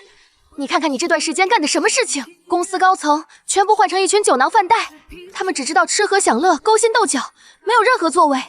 好好的公司被你们搞得乌烟瘴气，濒临破产，你还有脸说为了我好？你一个小屁孩，哪里知道大人的事情？我不知道你听谁造谣，这一切都是没有的事情。姜岩伟死不承认。再说了，我做这一切努力，一切付出，都是为了公司好，都是为了你好。好一个小屁孩，我还在读高中啊，你就迫不及待的要将我嫁出去，好让你彻底掌控我父亲留下的全部财产。姜岩泪如雨下的说道：“你知道什么？叶家乃是九龙城大家族，财力雄厚，家世显赫。叶家子女都是出类拔萃，人中龙凤，你无依无靠。我都是为了让你后半辈子能有依靠，才让你嫁给叶家。人家叶龙王能够看上你这个瞎子，是你几辈子修来的福气，你竟然还不识好歹！整个九龙城有几个人不知道叶龙王是一个败类、变态？你竟然还要将我送给这样一个混蛋！姜岩伟、王翠花，你们真是居心叵测，机关算尽啊！只要我被叶龙王折磨死了，你们就再也没有任何后顾之忧，可以安安心心的将我父亲的一切财富拿到手中了。你以为你们的心思我看不出来吗？你以为你们的手段很高明吗？你以为自己的所作所为别人不知道吗？住口！姜岩伟怒不可遏，抬手就要打姜岩，我一把拦住他，破口大骂：“真他妈不要脸！我算是长见识了，天底下竟然还有如此厚颜无耻之人！你们欺负姜岩父母不在，就肆无忌惮地霸占属于他的财富。这么多年，姜岩父母辛辛苦苦赚来的钱都被你们挥霍一空，你们还觉得理所当然？更过分的是，你们竟然还想把他送给那个变态，就为了换取那点可怜的利益，还一口一句为他好，为他考虑。你们扪心自问，你们说的这些话自己信吗？我他妈要不是亲眼所见，也很难想象，这天底下竟然还有像你们这样无耻、颠倒黑白、混淆视听、卖钱求荣的混蛋。你们为了自己的私欲，连最基本的良知和道德都抛弃了，你们还是人吗？王翠花突然指着姜岩，声音变调：“姜岩，你的眼睛竟然能够看到了！”姜岩伟一愣，随即怒吼：“好你个姜岩，竟然联合外人欺骗我这个大伯！你的眼睛肯定早就好了，一直都在装模作样的欺骗我们。哼，不得不说，你的演技还真是好啊，把我们骗得团团转，一直到现在才露出真面目。怎么，你现在是不是觉得有一把破剑给你撑腰了，翅膀就硬了，就敢跟我作对，就敢忤逆长辈，以下犯上了？你以为你是谁呀？还敢跟我叫板？长辈，真是天大的笑话！江岩气得浑身发抖。你何曾将我当成亲人，当成侄女？在你眼里，我不过就是个可有可无的存在罢了。你真正在乎的，只有我父母留下的那点财富，我也只不过是你们用来换取利益的工具而已。以前我双目失明，没有能力，也没有办法反抗你们的欺压，只能默默忍受。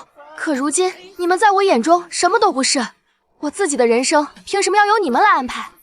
从今天开始，你们不再是我的亲人，我江岩从此跟你们一刀两断，再无任何瓜葛。江岩想要跟我断绝关系，想要脱离我的掌控，你休想得逞！江岩伟暴跳如雷。我告诉你，你必须嫁给叶龙王，不管你同不同意，这事儿我说了算。你别敬酒不吃吃罚酒。无耻这2个字，恐怕就是专门为你而准备的吧。我怒视着他，你这种自私自利，为了利益不择手段的人，也配主宰江岩的人生？我告诉你们，从现在起，你们与江岩已经没有任何瓜葛了。识相的就赶紧滚蛋，这里不欢迎你们，别在这丢人现眼了。王翠花双手叉腰，满脸狰狞。都给我上！把这2个不知死活的东西给我拿下，把江岩给我彻底囚禁起来。等叶龙王上门迎娶的时候，我要他规规矩矩的嫁过去。我眼中怒火熊熊，身形一闪，回到无名剑中。江岩，你不需要再顾及所谓的骨肉亲情了。你看看他们现在的嘴脸，哪里还有半点亲人的样子？这样的人根本不配为你的亲人。你说的对，他们早就把情面抛到了九霄云外，我又何须再顾及他们？江岩仰头点头。我说过的，他们与我已经一刀两断了，从此我江岩再也没有他们这样的亲人。江岩伟不屑的冷笑。哼，还敢反抗？你一个刚刚契约神兵的小丫头，也敢跟我作对，真是天大的笑话！你以为有了神兵就能为所欲为了？你也不看看自己契约的神兵是什么破玩意，在我眼里，你不过就是个蝼蚁罢了。你若是乖乖听话，嫁给叶龙王，我本也不会再为难你，说不定还能给你点好处。可惜呀，你竟然如此不知好歹，要反抗到底，那就怪不得我们心狠手辣了。给我拿下，只要别划破了脸就行。这张脸还是值一点钱的，到时候叶龙王看了也能满意。王翠花挥手下令，真是热闹啊！江岩伟，要不要我出手帮忙？叶龙王带着几人，满脸笑意的走进来。叶少，你怎么来了？江岩伟立刻谄媚上前，卑微至极。我等了这么久，自然要来看看情况如何了。毕竟江岩可是我未婚妻，我来看自己的未婚妻，难道有什么不对吗？叶少说的对，江岩就是你的未婚妻，你想来就来，想走就走。江岩伟连忙附和。叶少来得正好，这个江岩不识好歹，竟然想要忤逆我们。王翠花笑吟吟地暗送秋波。不过你放心，我们正准备教训他，给他一点颜色瞧瞧。下手要有分寸，我可不想要拿一具尸体回去，那样可不太好玩。叶龙王语气诡异。叶少放心，一定给您一个活蹦乱跳的人。王翠花陪笑。给我上！江岩早已给龙叔递了电话号码，让他赶紧求助。龙叔快速离开，江岩伟等人只当他是害怕逃跑，愈发得意。我趁机吞噬了江岩卖房换来的灵石，立刻消耗进化点为他提升实力。进化点减4898，江岩等级提升至9级，进化点减1000，江岩等级提升至10级，进化点减900，江岩境界提升至炼气9重天，进化点减1000，江岩境界提升至筑基1重天，剩余进化点不足以再提升，我便将自己的境界也突破到筑基。江岩握紧我，与打手们缠斗起来，但对方人多势众，他渐渐落入下风。江岩真是看不出来啊，你竟然隐藏得如此之深。王翠花脸色难看。嘿嘿嘿，不错，这样玩起来才有意思。叶龙王越看越兴奋。叶少，您放心，我们之前说好的。江岩伟提醒注资的事，只要你将江岩交到我手上，我马上就让爸妈注资。江岩体力不支，身体开始摇晃，我急声道：“先跑！留得青山在，不愁没柴烧。”江岩转身欲逃，叶龙王却对身旁的叶香燕使眼色：“叶香燕，给我拦下！”叶香燕挥出长鞭，直逼江岩后背。千钧一发之际，一道霸道能量袭来，叮的一声震偏长鞭。我看谁敢动江岩？雷天霸手握紫色雷霆宝刀，霸气冲进来，挡在江岩身前。雷叔叔，姜岩感动不已，对比亲大伯的所作所为，心中满是感激。姜岩，你放心，有我在，没人敢动你。雷天霸目光如炬，雷天霸，这是我的家事，轮不到你一个外人操心。姜岩伟涨红了脸，怒吼：“谁说我是外人？”雷天霸冷笑：“老子可是姜岩的义父，这是我的别墅，你们绑架我义女，真当我好欺负？”姜岩什么时候成了你的义女了？我怎么从来不知道这件事？我收义女需要通知你吗？你算什么东西？姜岩，你竟然找靠山！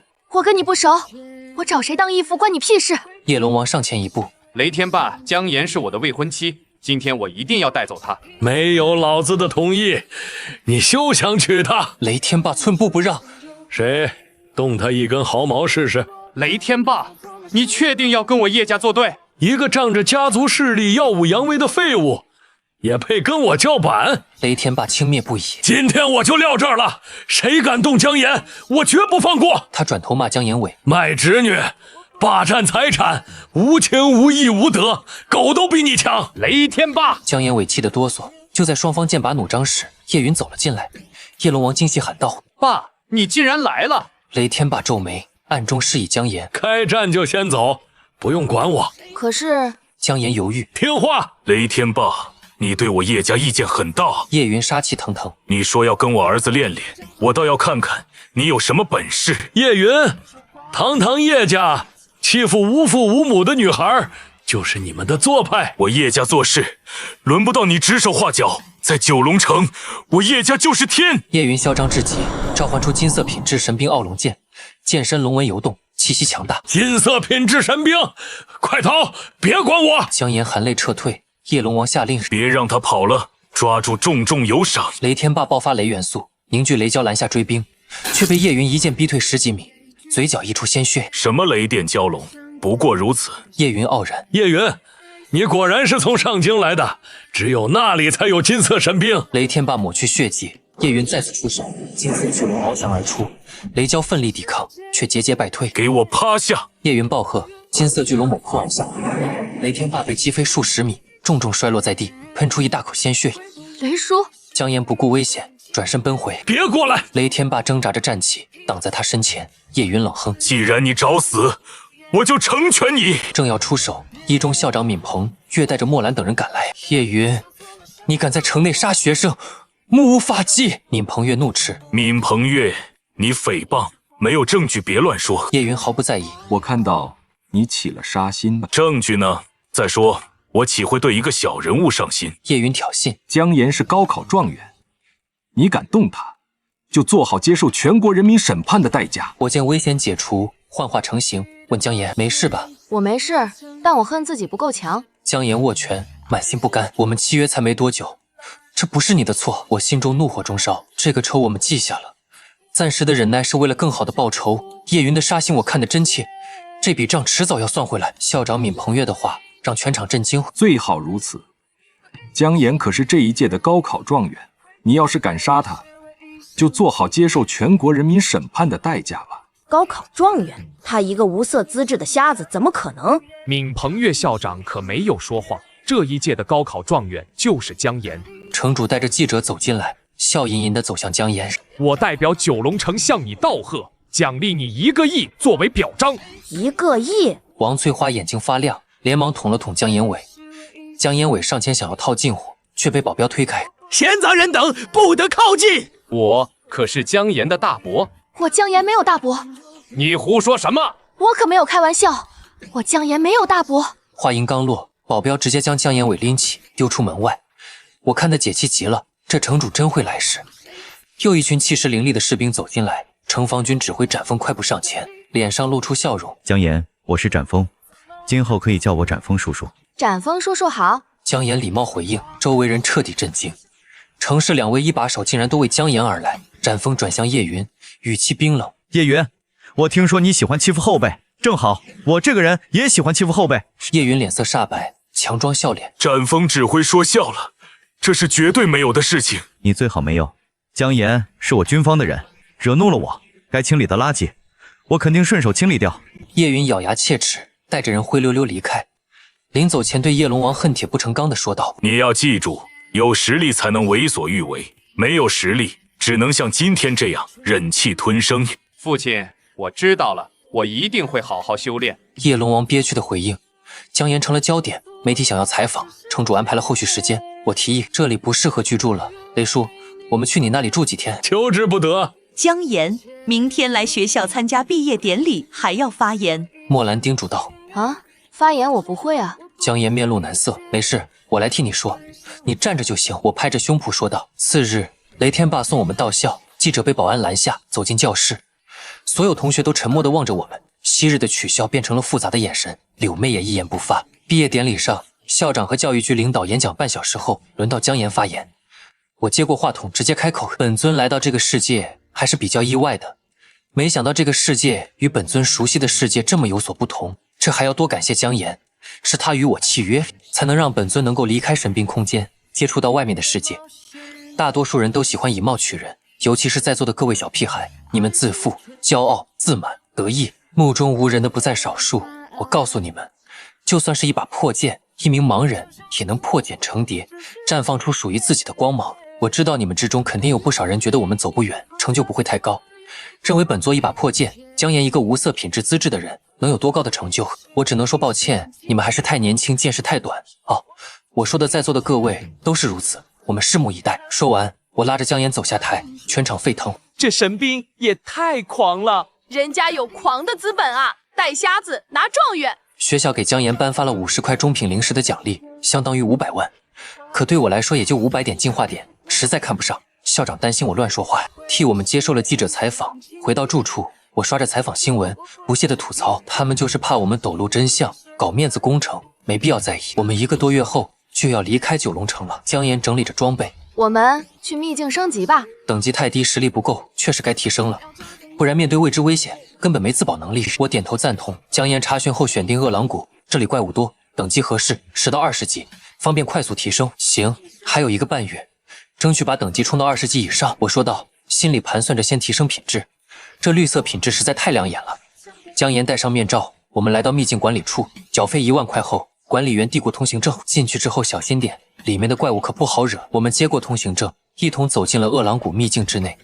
我们刚进入恶狼谷秘境，就发现不少怪物尸体，我立马开启清道夫模式，吞噬黑狼尸体，进化点+1。姜岩则直奔15级血妖狼区域，他从雷天霸那学了奔雷斩和极刑2个技能，靠着地形和身法，一只血妖狼被斩杀，耗费2天，他成功升到11级。与此同时，叶家的人跟踪我们到秘境，叶云没亲自出手，反而挑动王翠花，让猛虎帮来对付我们。裘高远带着一群人进入秘境，下令分开寻找，找到之后立马包围，绝对不要让他逃跑了。大半个月后，姜岩靠着越级杀怪升到15级，我的进化点也积累到41982.5，而猛虎帮终于在20级怪物区域找到了我们。裘高远骂道：“不是说他的等级才10级吗？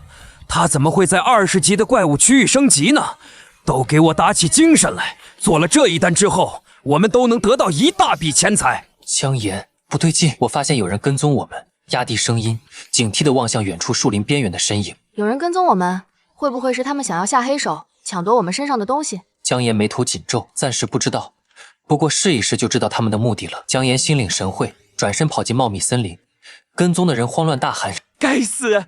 他肯定发现我们了，快追上去！”可他们冲进森林，早已没了姜岩的踪影。老大，那丫头发现我们了，我们正在寻找。通讯器那头传来裘高远的怒骂：“废物，赶紧找，我们就快到了！”姜岩藏在大树上，听清了对话。我肯定道：“看来是叶家派来的，秘境出口大概率有埋伏，不如在这里解决他们。这些人的等级最多20级，境界顶破天金丹。刚才看那几个也就15到17级，不用怕。”姜岩点头，悄然靠近一个落单的人，剑如闪电刺入对方腰子，那人瞬间倒地，吞噬人类尸体，进化点+1.5。地上掉落一把白色品质长刀，气魂哀求：“是他要对付你们，又不是我，我只是一把兵器，做不了主的，你们放过我吧！”你们是什么人？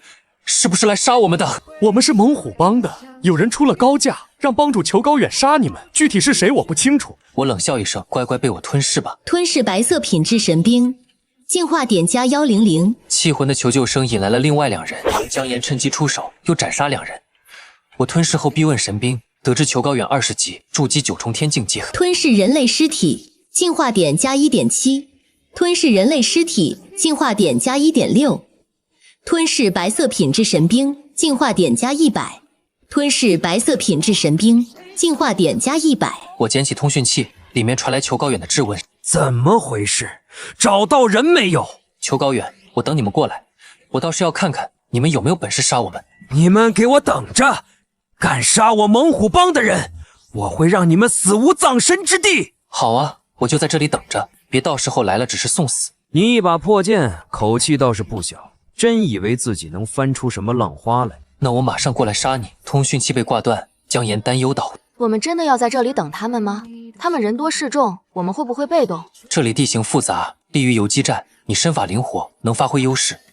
不过你境界太低，得尽快提升。说完，我消耗进化点帮他突破，进化点减4000，姜岩境界提升至筑基4重天，进化点减5000，姜岩境界提升至筑基5重天。这境界提升的速度也太快了！别大意，我们先找地方隐藏起来。不久后，裘高远带着人气势汹汹赶到，大喊：破剑，老子已经来了，有本事就出来啊！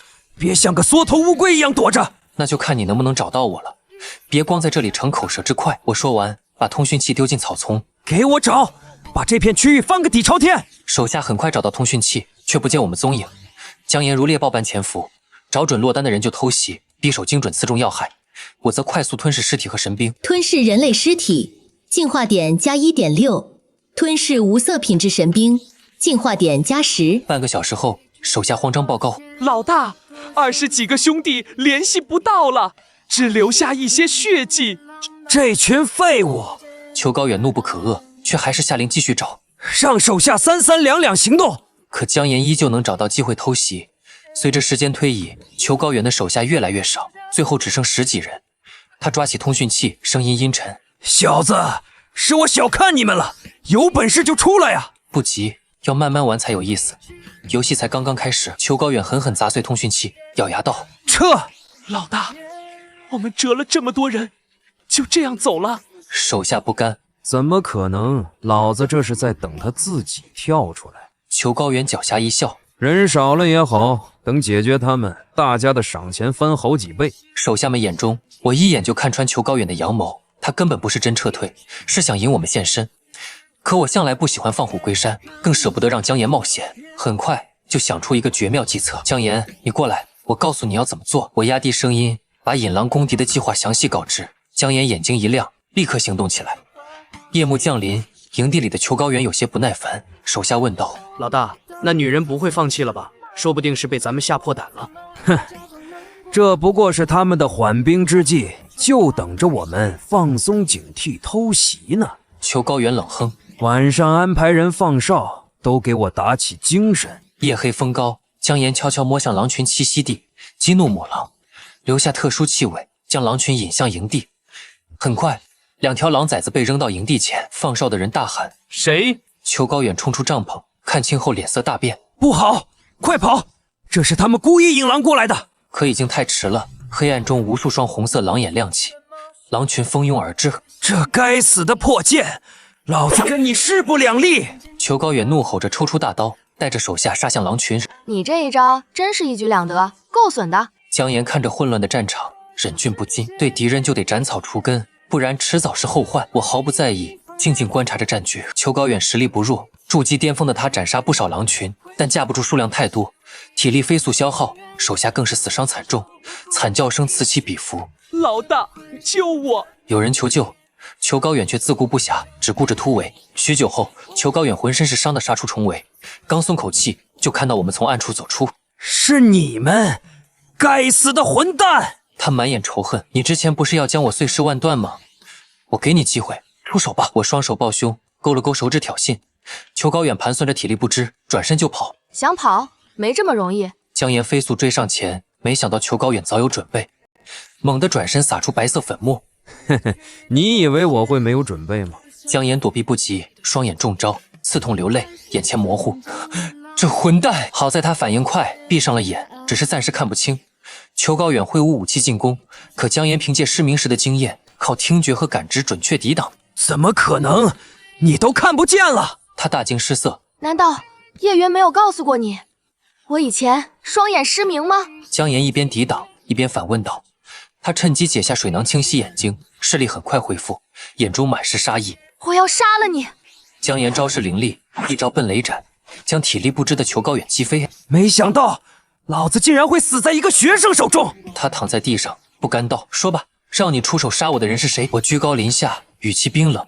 裘高远硬气了片刻，被我一剑扎进大腿，疼得惨叫。是一个女人，蒙着脸，我没看清长相。我让姜岩拿出王翠花的照片，裘高远辨认后道：“身形差不多，就是她。”肯定是他们觉得你死了就能继承你的财产。我思索道，又问：“你们不是九龙城的人吧？”废话，我们可是通缉犯，每次都是别人联系我们后偷偷进来干活的。是谁联系你们的？我不知道，是个男的。问清关键信息后，我杀了裘高远。吞噬人类尸体，进化点+2；吞噬黄色品质神兵，进化点+500。这背后肯定有叶云的影子，他故意利用王翠花来对付你。我已经跟他们断绝关系了。我吞噬了裘高远的装备，临时暂时留着，随后和姜岩清理战场，解决剩余狼群，将所有尸体转化为进化点。这次不仅没亏，还赚了不少。我都想让王翠花再派批人来送菜了。姜岩在秘境中将等级提升到18级，我们才离开，回到雷天霸的住处。叶云和王翠花很快得知裘高远失败的消息，前者大感意外，后者气得跳脚。他付的定金打了水漂，却仍不死心。我跟着姜岩走进浴室，发誓只是单纯欣赏，毕竟我还没长出双脚，满脑子都是提升品质。姜岩的身材是真的好，雷天霸早已备好丰盛的午餐，全是蕴含能量的怪物血肉。墨玉打量着姜岩，妍妍，你都18级了，真不容易。还行吧，我想早点变强。对了，妍妍，我找到了一些关于你父亲的线索，我明天打算出城查看。雷天霸神色一正道，姜岩夹菜的手一顿，眼中满是期待。雷叔，我也想去，我想知道父亲失踪的真相。雷天霸思索片刻，点头。行，但你得答应我，一定要跟紧我们。城外可比秘境危险多了。墨玉附和。城外危机四伏，有怪物、瘴气、剧毒，还有通缉犯、强盗，不过也能帮你实战积累经验。雷天霸开始叮嘱城外注意事项。城外有强大磁场干扰感知，有些怪物夜间出没，遇到其他修炼者尽量保持距离。我听着也暗自警惕。城外没有城内的律法和军队守护，还有冒险者工会发布任务，猎杀通缉犯、怪物等能拿酬劳，虽能间接维护安宁，但危险依旧无处不在。雷天霸叮嘱的出城注意事项，姜岩听得格外认真，这些都是保命的关键。次日天刚亮，我们就驱车前往雷霆武馆。路上雷天霸又反复叮嘱了几遍。武馆训练场上，队员们喊声震天。雷天霸把我们介绍给众人，这是姜岩，高考状元，还有他的神兵无名。馆长，我们早就认识他了，新闻上全是他。雷天霸笑着指了指雷洪，介绍道：“这是雷洪，我们是同族的，已经跟了我10年了。”之后，雷天霸又看着雷洪说道：“雷洪，这次出城，你可要好好照顾好姜岩，好好帮他提升等级。”雷洪爽朗一笑：“我跟了馆长10年，您放心，我一定好好照顾姜岩。他少一根头发，您拿我是问。”谢谢雷洪大哥，有劳你了。能当高考状元的护花使者，是我的幸运。雷洪得意地说，逗得大家哄笑。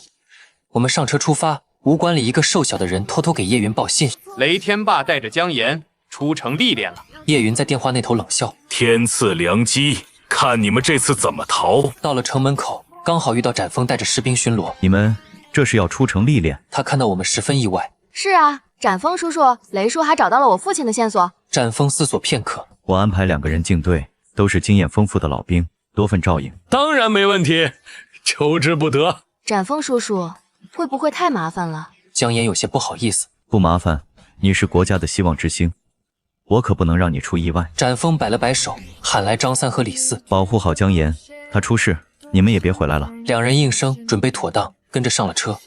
车队行驶一段后，前方道路崎岖，我们下车备好物资，朝着30级以上怪物区域出发。计划先帮姜岩升级攒经验，再去查他父亲的线索。没多久，我们就到了铁甲虫活动范围。雷洪对姜岩说：“我将这些铁甲虫重伤，你瞅准时机斩杀就行。”好的，雷洪大哥，我会努力的。雷洪召唤出弯月刀，迅猛进攻，精准破开铁甲虫的铠甲，却不致命。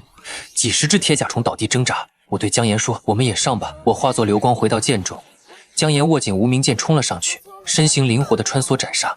很快就解决了所有铁甲虫。江岩的战斗表现真不错。墨玉点头肯定。确实，我小看他了。雷天霸意外道：“他竟然已经筑基5重天了。”墨玉也满脸震惊。境界提升比等级还快，这太逆天了。这无名剑也是真厉害，也不知道它究竟是什么来历。众人都好奇我的来历。无名剑处于损坏状态，无名可以吸收怪物能量恢复，越强大的怪物帮助越大。你这孩子怎么不早点说？雷天霸有些责怪。早带你出来历练，无名剑说不定早恢复了。我不想总麻烦你们，也想靠自己成长。跟我们客气什么？雷天霸当即安排，你们留下保护江岩，其他人跟我去猎杀怪物。他很快带回一堆怪物尸体。你先恢复，我再去取。我也不矫情，操控剑身开始吞噬。吞噬绿魔怪尸体，进化点加 4.5。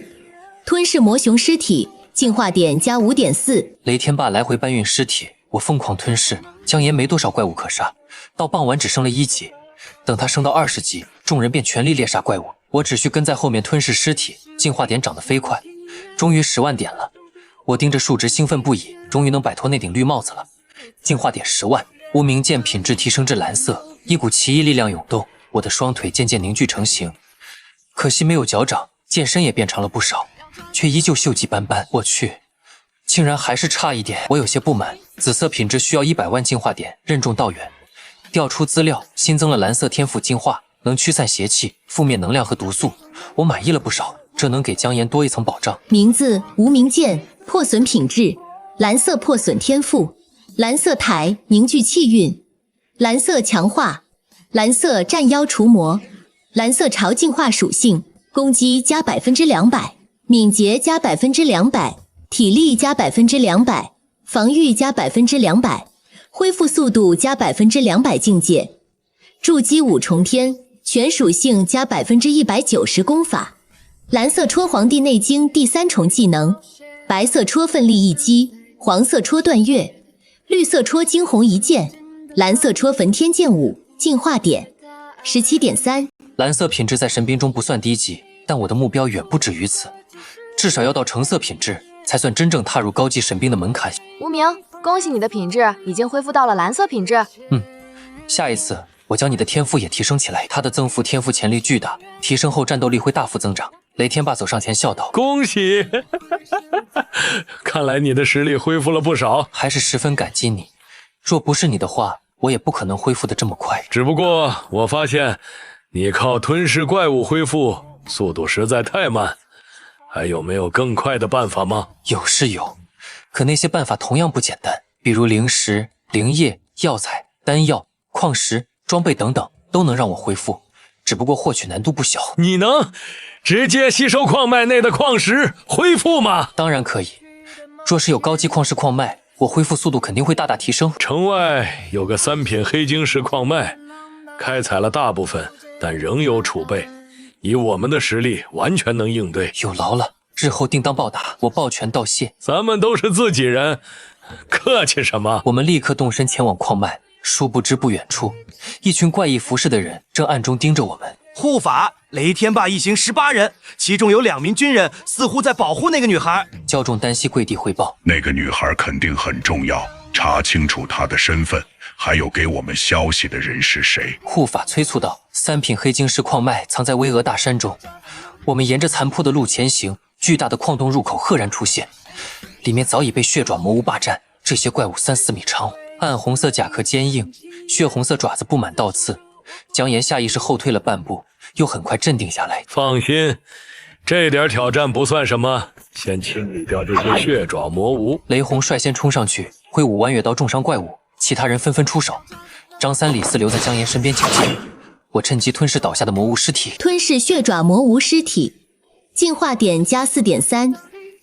吞噬血爪魔无尸体，进化点加 4.3。进入矿洞，光线昏暗，我们点亮照明工具，沿途看到不少矿工的骨架。矿洞深处岔路繁多，雷天霸一路做好标记。没多久，前方传来激烈战斗声。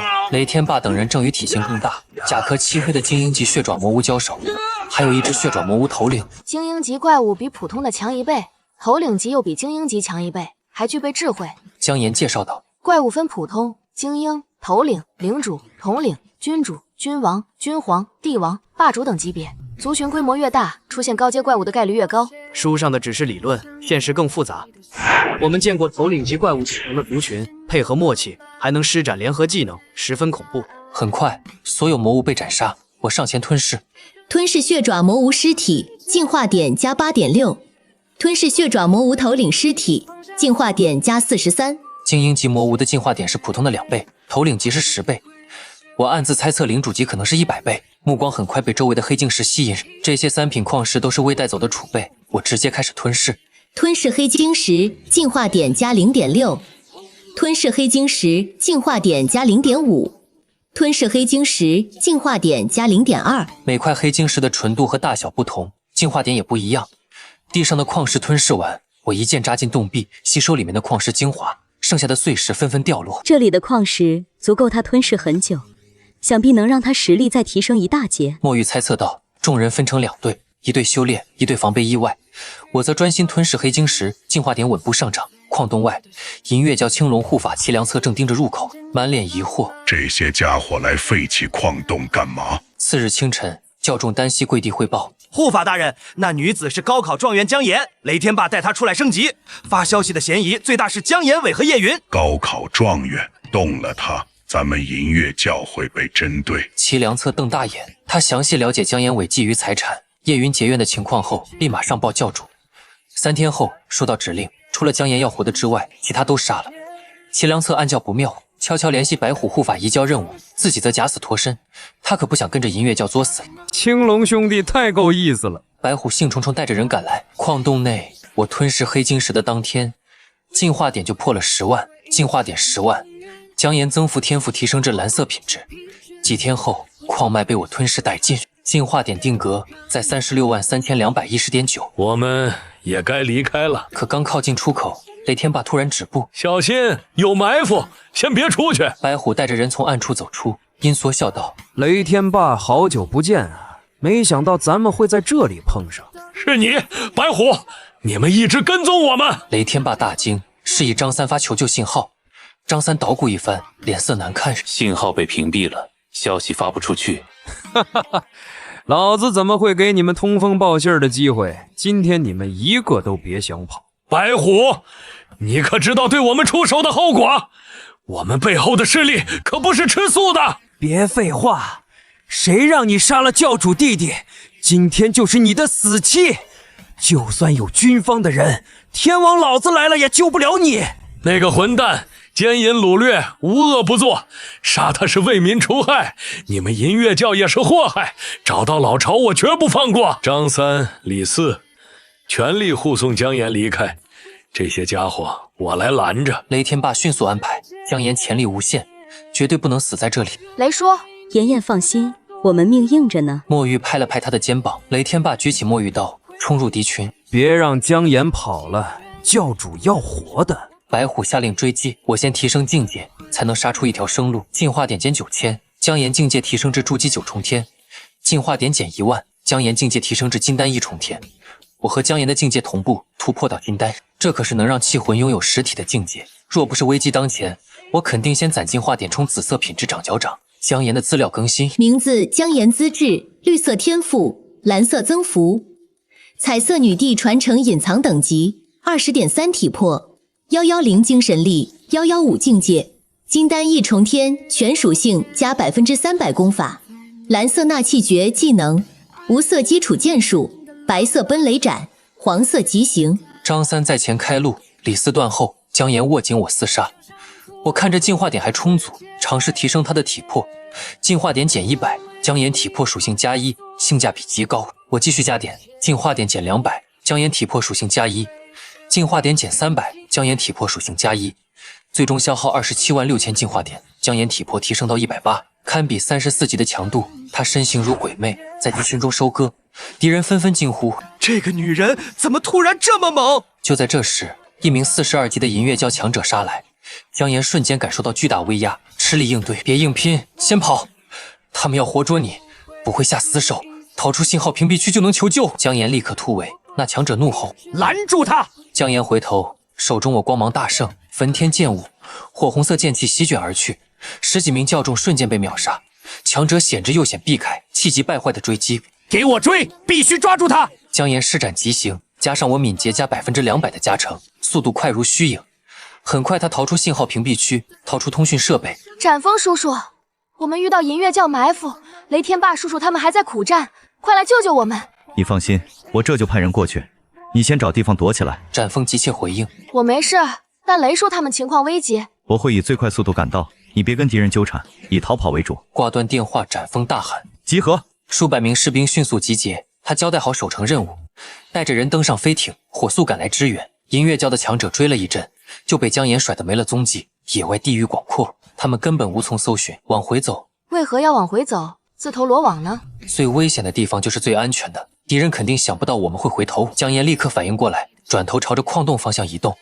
我们很快回到之前的战场，我毫不客气地吞噬起地上的尸体和神兵。吞噬人类尸体，进化点加 3.1； 吞噬黄色品质神兵，进化点加500；吞噬人类尸体，进化点加 3.6； 吞噬绿色品质神兵，进化点加1000。姜岩躲在信号屏蔽范围外的隐蔽处，静静等待展风支援，心中满是对雷天霸等人的担忧。放心，雷天霸他们实力不弱，没那么容易被拿下。另一边，白虎得知姜岩逃脱，气得火冒三丈，真是一群废物！他深知援军随时可能到，咬牙下令撤。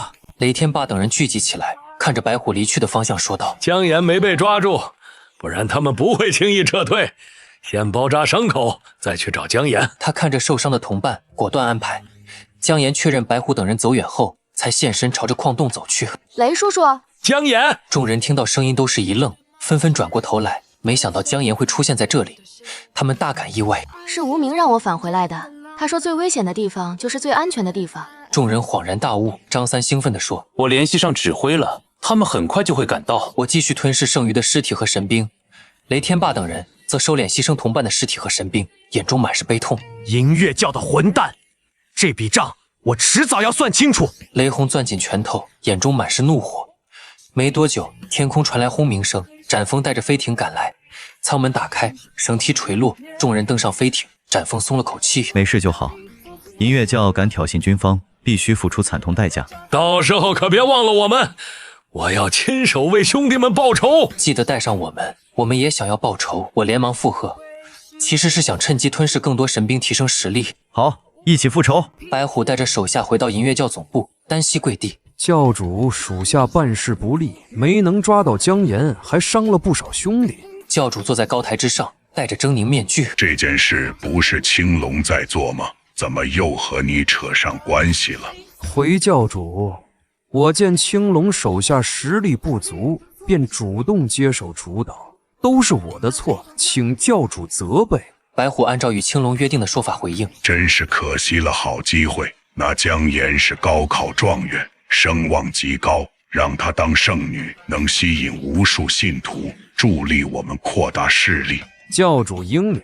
白虎连忙低头：不急，军方定会严加保护她。你先下去养精蓄锐，待时机成熟再从长计议。青龙哪里去了？青龙与敌人战斗时重伤，需要休养一段时间。城内，叶云接到手下汇报，得知姜岩平安回城，气得一掌拍碎茶几。银月教都是一群废物。雷天霸损失惨重，只有不到一半人回来，他自己也受了伤。手下补充道：老子是要他们全部死，继续监视，有动静第一时间汇报。回城后，大家进入休整状态。姜岩每天在雷霆武馆进行高强度实战训练，如今面对40级以下的对手都能轻松战胜，得益于姜岩的名气。雷霆武馆生意火爆，雷天霸还趁机接管了姜岩尾破产的企业，那本是姜岩父亲的心血。妍妍，这些企业还是你的。不用了，我已经决定加入军方，做生意不适合我。雷天霸只好作罢，又拿出不少零食硬塞给他。姜岩拗不过，最终收下。几天后，展风传来消息：老雷，银月教的老巢找到了，明天集合力量，将他们彻底灭了。好，我等这一刻很久了。我们的行踪肯定被泄露了，这次要暗中出发，避免打草惊蛇。我提醒道，上次的埋伏实在蹊跷。雷天霸点头认同，立刻召集武馆众人，明天带你们去秘境历练，回去好好准备装备和补给。暗中的眼线将消息传给叶云，他并未在意，只让继续留意。次日清晨，雷天霸带着我们悄悄集合，避开其他人，朝着与展峰约定的地点赶去。路上有人疑惑：馆长，这是去城外的方向，不是秘境啊。临时改主意了，城外历练更能考验应变能力。我们抵达军队驻扎处，登上飞艇，屏蔽信号开启后，雷天霸才告知众人真相。我们这次是去消灭银月教，为死去的兄弟报仇。众人瞬间兴奋起来，眼中爆发出杀气。银月教作恶多端，早已被佣兵工会通缉，不少武馆兄弟都死在他们手中。有军队联手，大家信心十足。飞艇降落在城外山脉的平坦地带，我们迅速列队，张三、李四等人紧紧护住姜岩。这次战斗，你尽量不要出手。雷天霸神色严肃地对姜岩说：“好的，雷叔，我明白。”上千名士兵浩浩荡荡冲向银月教总部。这座隐藏在山脉深处的建筑群阴森诡异。展峰大手一挥，突击。外围的银月教教徒来不及反应，就被训练有素的士兵一一击杀。不好，有人闯进来了，是军队！快告诉教主！教徒们惊慌失措，军队与银月教成员展开激战，神兵光芒闪烁，喊杀声震天。雷天霸带着武馆强者冲锋，与军队形成夹击之势。银月教猝不及防，死伤惨重，节节败退。可以进去了，小心漏网之鱼。展峰对姜岩说：“我们走进洞穴深处，血腥味刺鼻。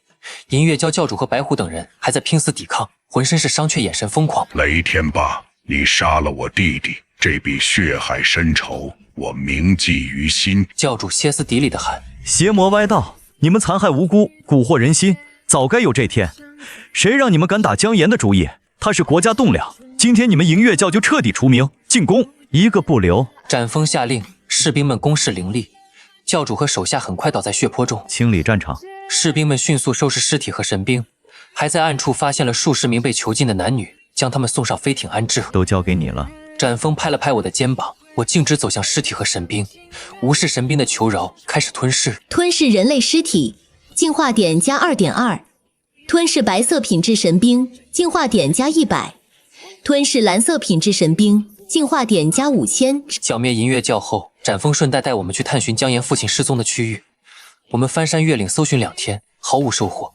就在准备离开时，我忽然察觉到异常。我感觉这里的空间有些特别，但不太肯定。你是猜测我父亲的失踪跟空间波动有关？姜岩眼中闪过希望，有这个可能性，但只是猜测。空间问题很复杂，我们现在实力太弱，贸然行动太危险。快要开学了，破军学院肯定有相关书籍，到时候我多看看。雷天霸和展峰也感应到异常，更确定了我的来历不简单。我们收拾行囊，登上飞艇回城。叶云得知银月教被灭，有些意外，没想到展峰也出动了。今后想除掉姜岩难了。他深知破军学院戒备森严，不敢再轻易动手。回城后，姜岩每天在雷霆武馆刻苦训练。开学日很快到来，雷天霸带着武馆众人送行。妍妍，好好读书，这里永远是你的家。好的，各位保重，我会回来看你们的。姜岩眼眶泛红，坐上接他的军车。龙啸军长已经在军队等你了。副驾驶的士兵回头说：“军队的军衔制度是什么样的？”从低到高是小卒、武长、神长、百夫长、校尉、团长、臂将、军长、将军、战神，每个级别分1星到9星，提升需要积分，任务和实力达标。见到龙啸，姜岩礼貌问好：“龙叔好。”等级提升的真快，都20级了，到了学院要好好努力，早日成为强者。一定会的，龙叔放心。所有学生到齐后，我们登上飞艇。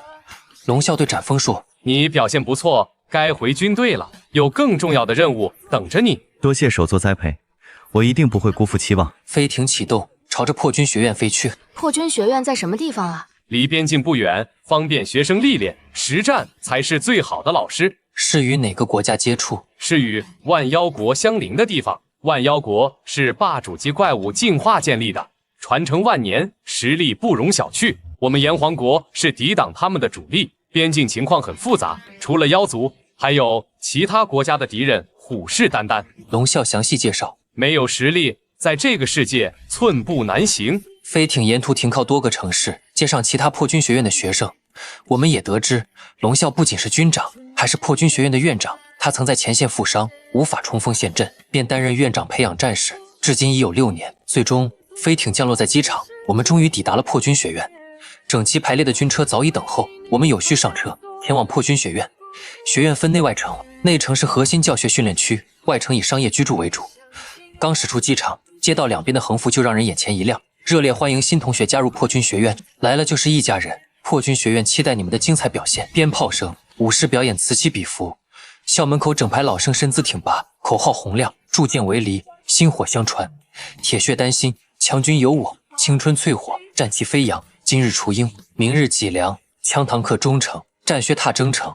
今日入列，誓守国门，欢迎新生入学，掌声经久不息。我和姜岩都感受到了强烈的归属感，老生们主动帮忙拎行李，分享学院的规章制度。破军学院是军事化管理，作息、训练、违规处罚都格外严格。同学，我叫庄思熙，我带你去你的宿舍吧。一位英姿飒爽的学姐走到姜岩面前。好的，谢谢学姐。姜岩礼貌回应。你有空间戒指吗？不然怎么没带行李？没有，只是我的神兵拥有储物能力。姜岩如实回答，召唤出了我，一把锈迹斑斑、带着裂痕的断剑。这神兵确实有些与众不同。学姐是觉得这神兵很残破吧？呵呵，那个我没有。庄思熙有些心虚。没关系，我刚契约无名剑时也这么想。庄思熙召唤出金光闪闪的柳叶剑。这是我的神兵柳叶剑，气魂柳不凡。不凡，出来见见学妹。柳不凡现身，高傲地看了姜岩一眼，算是打招呼。别介意，他就是有点高傲。庄思熙吐了吐舌头，姜岩点了点头。也让我出来见见朋友。我刚在剑里睡着，被姜岩喊醒，现身打招呼。很不错的小妮子，还是金色品质的天赋，后生可畏。你倒是挺能说会道的，更像人类。入乡随俗嘛，神兵也要适应世界。对了，你叫什么名字？庄思熙问姜岩。我叫姜岩，这是我的神兵无名。庄思熙一惊。啊，你不会就是这一届的高考状元吧？是的。柳不凡猛地回头，满脸质疑。这不可能，你的资质不过绿色品质，怎么可能是高考状元？难道这一届新生这么差？谁规定高考状元的资质一定要很高？庄思熙恍然大悟。你的神兵不简单吧？不然不可能有储物能力，断裂的神兵也不可能有气魂。我能得高考状元，都是因为无名。我怎么看不到他的品质？柳不凡皱眉，你以为谁都能看穿本尊的品质？真是笑话！你还不够格！我双手附在身后，区区金色品质神兵，有什么可高傲的？本尊当年独断万古的时候，你还不知道在哪儿呢。你气死本剑了！柳不凡躲回剑中，不再露面。今后他敢给你脸色，就带他来找我。我专制不服。我对庄思熙说。庄思熙笑得开心。听到没有？以后对我客气点。我们笑着来到宿舍。破军学院的宿舍是单人独栋公寓，庄思熙特意交代，隔音效果很好，不用担心晚上闹出动静。他随后聊起女孩间的私密话题，姜岩脸色通红，恨不得钻到地缝里。我把姜岩的用品从储物空间取出，等他整理好，庄思熙便带我们熟悉学院、图书馆、食堂、训练馆、体育场、擂台、虚拟大楼。新生们都在老生带领下熟悉环境。接下来带你去拿电子通讯器。庄思熙举起左手的手表，是设备。这既是通讯器、学生证，也是电脑，能查信息、上内部网络、逛论坛。排队领到通讯器，姜岩打开就看到自己的资料、班级、新生手册和学院地图，功能包罗万象。我们加了庄思熙的好友，还被拉进大一一班学生交流群。严秋红发言并斩全体。我是你们的文化课兼负责导师，今后有什么事情都可以找我。王刚传全体。我是你们的实战课导师，实战问题可以直接问我。狄志毅全体。我是你们的训练导师，训练量完不成我可不会客气。宁叶一发言，各位同学好，我来自安城，大家都是从哪里来的？祖飞扬发言，很高兴与大家成为同学，今后我们既是同学也是战友。下山发言，学姐们超好，带我了解了学院基本情况。田醉薇发言，好奇学院伙食怎么样，好期待。姜岩没在群里发言，跟着庄思熙去食堂吃饭。食堂免费，但禁止浪费。不少食材是高级怪物的血肉，蕴含强大能量，能快速补充训练消耗。我如今是金丹境界，有了真实肉体，也跟着一起吃。不得不说，这世界的美食确实不错。庄思熙看着我，突然惊讶道：“姜岩，你的境界已经突破到金丹了，运气好。我早入学1年才金丹3重天，你告诉我这是运气好？难怪你能远超第2名夺状元，果然有原因。你有什么修炼技巧吗？”没有啊。当然是靠我了。我纵横寰宇无敌手，拥有无双传承，帮他快速提升境界很合理。那你能不能帮我提升境界？庄思熙虚心请教。很难，只能与我契约，才能直接帮契约者提升。原来如此，你果然与众不同，真不知道你以前是什么样的神兵。庄思熙十分好奇，曾经的事情本座忘记太多了，还是需要庞大的能量才能恢复。那我祝你早日恢复，不知道需要怎么才能帮你恢复？很简单，给我几十亿极品灵石就行。当我没说。庄思熙低头吃饭。你这破剑真会吹牛逼。柳不凡忍不住现身嘲讽。你的品质肯定不如我，那些独断万古的话都是假的。然后呢？所以你就是吹牛。要是你真有名，我怎么没听过？我叫什么？无名啊。我的神兵名字呢？无名剑啊。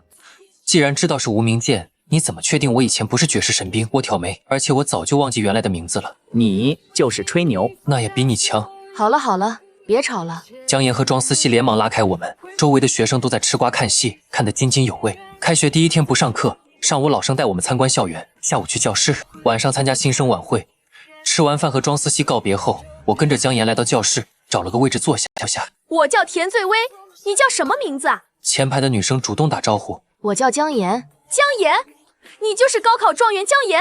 田醉薇震惊的大喊，周围同学纷纷围过来。没想到高考状元来了，破军学院。姜妍，这是你的神兵吗？田醉薇好奇地问。这是我的神兵无名剑，叫他无名就行。这是我的神兵离火炉，叫他小离就行了。别听田醉薇的话，我不喜欢这个名字，请叫我离火。离火炉的气魂反驳。小离，你又淘气了，回去我就用你来烧烤。田醉薇威胁。其实小离这个名字听起来也怪可爱的，不是吗？离火炉立马改口，众人大笑，其他神兵气魂也纷纷现身交流，但只有我有实体。咦，你的气魂有实体？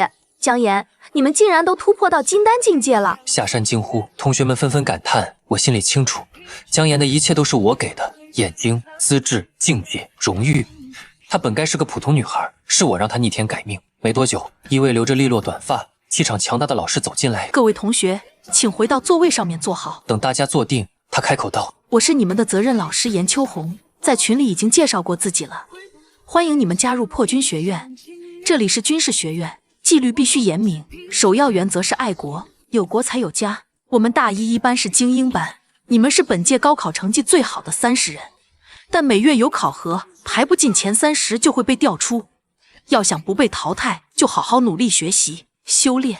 接下来是自我介绍，首先有请1号学生姜妍上台，大家要向高考状元学习。掌声响起，我跟着姜妍走上讲台。你们的境界竟然已经突破到金丹境界了。是的，老师。多亏了我的神兵。他站在讲台中央，开口说道：“我叫姜妍，来自九龙城。你们可能觉得我是天才，其实我的天赋和资质很低，连续2年契约不到神兵。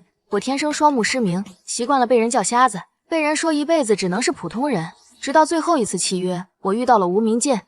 若不是他，我看不到光明，拿不到高考状元，也来不了这里。刚开始契约时，他和我一样破破烂烂，没人愿意要。或许是天意，我们相遇了，是他帮我恢复双眼。”突破实力，让我变得自信，让那些看不起我的人仰望我。我不是天才，只是个普通人，这一切都是无名帮我做到的。谢谢大家！啪啪啪，全场爆发出热烈掌声，不少同学红了眼眶。之后，其他人陆续自我介绍。严秋红总结道：“你们今后不仅是同学，更是能把后背交给对方的战友。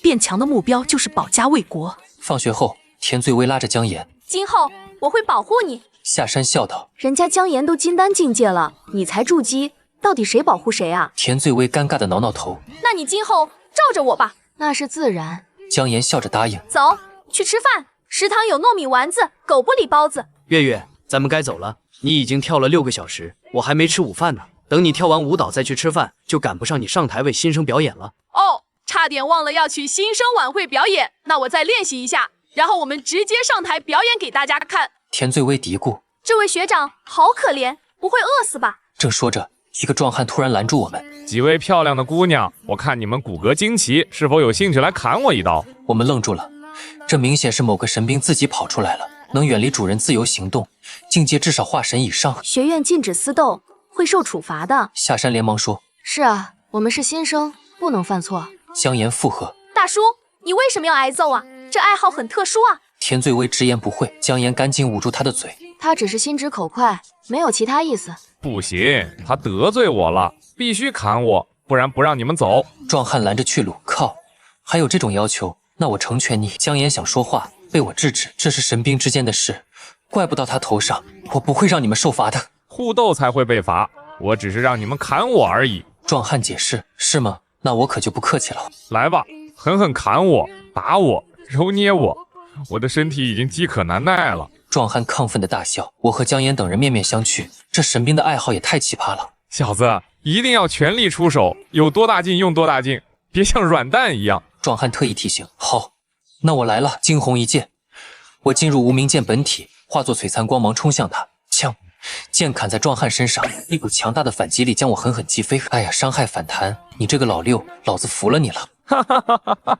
怎么样？没事吧？再来砍我！壮汉笑得开心，继续挑衅。你仗着反弹伤害玩弄别人，有意思吗？我现出身形，再也不出手。这口气先记下，等我品质提升再报仇。别啊！这次我不启动伤害反弹了，好不好？壮汉连忙保证。去，你个糟老头子坏得很，老子信你才怪。我不为所动。壮汉突然脸色一变，朝着身后望去，一道身影正气势汹汹赶来。小子，我还有事儿，下次再找你。说完，撒丫子就溜。樊家，你这个混蛋，给老娘滚回来！火红色头发的女子冲到我们面前，满是怒火。不好意思，我这神兵仗着反弹伤害到处坑人，抓到他一定丢进炼丹炉闭门思过。说完，继续追击。姜岩松了口气，幸好我没契约，奇奇怪怪的神兵。田醉微点头，就是我的神兵就很听话。我和下山对视一眼，心里暗想，明明是你的神兵该头疼你才对，天天想着用它烧烤煲汤。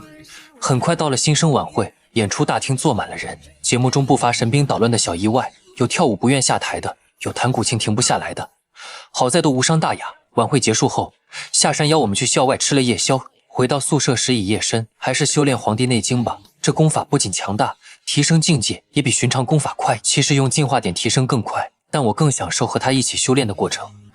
姜岩轻轻点头。《黄帝内经》讲究阴阳调和，适合人类与神兵配合修炼。目前只有前3层，更深层次需要提升无名剑品质。说完，用神识传递功法内容。这功法的修炼方式确实特殊，需要亲密接触才能发挥最大效率。姜岩听完浑身滚烫，俏脸通红。姜岩，若是太为难的话，我们可以不用那么着急的。他低下头，声音颤抖。不是，只是我可以的。我握住他的手，你放心，这辈子我都会对你好的。我们从契约那一刻起就不分彼此了。姜岩抬头迎上我的目光，轻轻点头。我伸手将他拥入怀中，他身体紧绷片刻，便主动环住了我的腰。我们沉浸在修炼的羁绊中，功法在体内循环，强化经脉与灵力，直到次日才沉沉睡去。姜岩醒来时，我正盯着他。这么看着我做什么？我看我老婆真漂亮。姜岩羞涩地躲进我怀里，我们的契合度更高了。今后他使用无名剑能发挥更强。穿好迷彩服，我们来到操场参加为期半个月的军训。我回到剑内休息，好在无名剑有体力加200%。恢复速度加200%的属性，姜岩完全能扛住高强度训练。每天晚上，我们都会修炼《黄帝内经》。姜岩的疲惫一扫而空，容光焕发，我们的关系也愈发亲密。半个月后，军训结束，姜岩的境界已达金丹1重天巅峰，只要等级升到21级，就能突破到金丹2重天。我们有了1天假期，姜岩给庄思熙发消息，打算去秘境升级。庄思熙很快赶来。姜岩，半个月没见，你越来越漂亮了，看来受了不少滋润。学姐，你别取笑我了。你现在20级金丹境界，低级秘境没用，想要快点升级，就去20到30级的哥布林丛林，那里怪物多，成群出没。不过这秘境很危险，哥布林战斗力不强，但阴险得很，会设陷阱、制毒、偷袭，而且他们特别邪恶，最喜欢劫掠女性，不管是人类还是其他种类的怪物都会劫掠。他们的基因很强，后代的成长速度也很快，只要是女性所诞下的孩子，都会是哥布林。以前有女生被劫去当生育工具，后来被救出来也疯了，最后自杀了。姜岩握紧拳头，若是被哥布林劫走，他宁愿自杀。我也暗自记下哥布林的邪恶，看来得多找些人一起去才安全。我还有2个好友，让他们加入，胜算会更大。我和姜岩自然没有意见。没多久，一男一女赶来。庄思熙介绍，这是姜岩，本届高考状元。又指向男生，这是韩风，神兵是焦尾琴，辅助型，能增幅战斗力。辅助类型的神兵确实稀有，我只能在后面出力，没法战斗。韩风阳光开朗地笑道，有你的辅助就够了，战斗交给我们。庄思熙笑着补充，接着他介绍女生，她叫聂星梦，神兵是彩色品质的血影狂刀，只要有战斗，找我就对了。聂星梦声音甜美，笑容温婉。我神兵杀气大，长时间不战斗会发狂，我也是被逼的。他叹气解释，话音刚落，血影狂刀的气魂就出现了。什么时候出发？我的大刀已经饥渴难耐，要饮血了。不急，明天再去秘境。我们现在商议一下明天要去的秘境。庄思熙连忙安抚：有什么好商议的？杀怪交给我就行。今天要休息，明天让你杀个痛快。血影狂刀这才退回神兵内。我们明天去哥布林丛林，大家有意见吗？寒风皱眉：我们3人够吗？目光带着对姜岩的质疑。放心，姜岩20级，已经金丹境界了。寒风和聂心梦震惊：新生就金丹，不愧是高考状元。都是我神兵的功劳。看来是上古神兵吧，不然不可能这么快突破。无名失去了以前的记忆，来历不清楚，但肯定不一般。姜岩满眼信任。我没意见，很期待高考状元的实力。我也一样。聂心梦附和。那就这么定了，明天早上8点集合，回去准备物资。庄思熙拍板，回到宿舍，姜岩去洗澡。我突然出现，我给你搓背。无名，真是的，突然出现吓到我了。搓着搓着，气氛渐渐升温。许久后，姜岩躺在床上查哥布林丛林的资料，我从身后抱住他。不管异族多强，我们提升实力就好。想要你恢复到紫色品质，需要的能量太大了。野外矿脉要么被开采，要么有强者守护，很难遇到未被发现的。我叹气，姜岩指着论坛，学校论坛有矿石线索，有些地方怪物多或环境恶劣，不适合开采，我们可以去探索。我们很快找到哥布林丛林内的矿石线索，计划顺便探查。可以提一下，洞穴里也有哥布林，不冲突。时间不早了，我们该修炼了。刚才不是刚修炼吗？这怎么够呢？次日，修炼了一整晚的我们精神抖擞，来到秘境入口时，庄思熙3人已在等候。刚好8点进入秘境，争取傍晚前出来。组队进入哥布林丛林，我提议从这边走，我们想去一个洞穴看看。去哪都一样，我没意见。我也没意见。我也一样。进入森林，庄思熙严肃道：大家警惕，小心陷阱。我回到神兵内，姜岩守护在寒风身边，他是辅助，战斗力弱。庄思熙和聂心梦在前开路。怪物们出来受死，我要大开杀戒！血影狂刀兴奋大喊：粗鄙的家伙！柳不凡傲气回应：小小的柳叶剑，要不要单挑？我让你3招！本公子不跟鲁莽的家伙单挑。庄思熙和聂心梦赶紧安抚，这俩神兵一见面就掐架。寒风拿出交尾琴，气魂闻鸡优雅行礼：夫君，有劳夫人并肩作战。寒风爱恋的抚摸琴身，妾身会好好辅佐夫君。闻鸡害羞退回琴内，寒风拨动琴弦，悦耳的声音传来，我们的属性瞬间得到强化。好神奇的能力！姜岩诧异道，他再拨琴弦，无音却有能量扩散。12点方向153米，有哥布林陷阱，附近18只哥布林，12只战士，3只弓箭手，3只工兵，等级20到25级，威胁一般，有强大的辅助就是好。我赞叹，有些怪物有特殊能力，别100%依赖探查。寒风不骄不躁地提醒庄思熙和聂心梦避开陷阱，摸索过去发起进攻。树上的哥布林弓箭手射向寒风，姜岩随手击落弓箭，坚守保护职责。没多久，18只哥布林被解决。不够，我要杀更多！血影狂刀傲然道：切，粗鄙！柳不凡依旧嘲讽。姜岩上前，我开始吞噬哥布林尸体。这时，寒风好奇地看着消失的尸体。无名剑需要能量复原，吞噬怪物能慢慢恢复。原来如此，真好奇他恢复后是什么样子。切，我才不信他是什么高级神兵。柳不凡又找存在感。小奥啊，你又调皮了，是不是本尊给你脸了？我毫不客气。这家伙就该打！血影狂刀煽风点火。我叫柳不凡，不是小奥。我吞噬过不少神兵气魂，你想试试？什么？你竟然能吞噬神兵？柳不凡剑身颤抖，彻底怕了。多大点事？你要不要试试？我看向血影狂刀。大哥，今后你就是我大哥。血影狂刀立马服软。文姬妹子别怕，我只吞噬敌人，不伤害朋友。我对瑟瑟发抖的文姬说道。妾身谢过无名大哥，今后有神兵欺负我，你可要罩着我。就这样，我成了神兵中的大哥大。有寒风的辅助，哥布林的陷阱根本没用，每次都被提前发现。庄思熙和聂心梦负责冲锋杀敌。深入秘境后，寒风突然说道：3点钟方向有一支100只左右的哥布林小队，朝着我们侧翼移动，还有哥布林萨满，甚至有头目。头目一般待在巢穴，怎么会外出？事出反常必有妖，跟上去看看。我提议，众人点头，小心潜伏跟踪。半小时后，哥布林小队走进一个山洞，寒风探查后惊讶，里面有铁矿，不少哥布林在挖矿铸武器。踏破铁鞋无觅处，肯定是我的凝聚气运天赋起作用了。铁矿也能帮无名恢复吗？是啊，他连矿石都能吞噬。矿洞太深，我探查不到深处情况。姜岩保护好寒风，其他人跟我杀进去。寒风拨动琴弦，热血琴音响起，我们的力量、速度、防御都得到大幅提升。杀！庄思熙手持柳叶剑击出大喝，柳叶纷飞，10几名哥布林守卫瞬间倒地，矿洞内的哥布林纷纷涌来。聂星梦举起血影狂刀，狂刀斩，10几米长的血色刀气落下，哥布林被瞬间秒杀。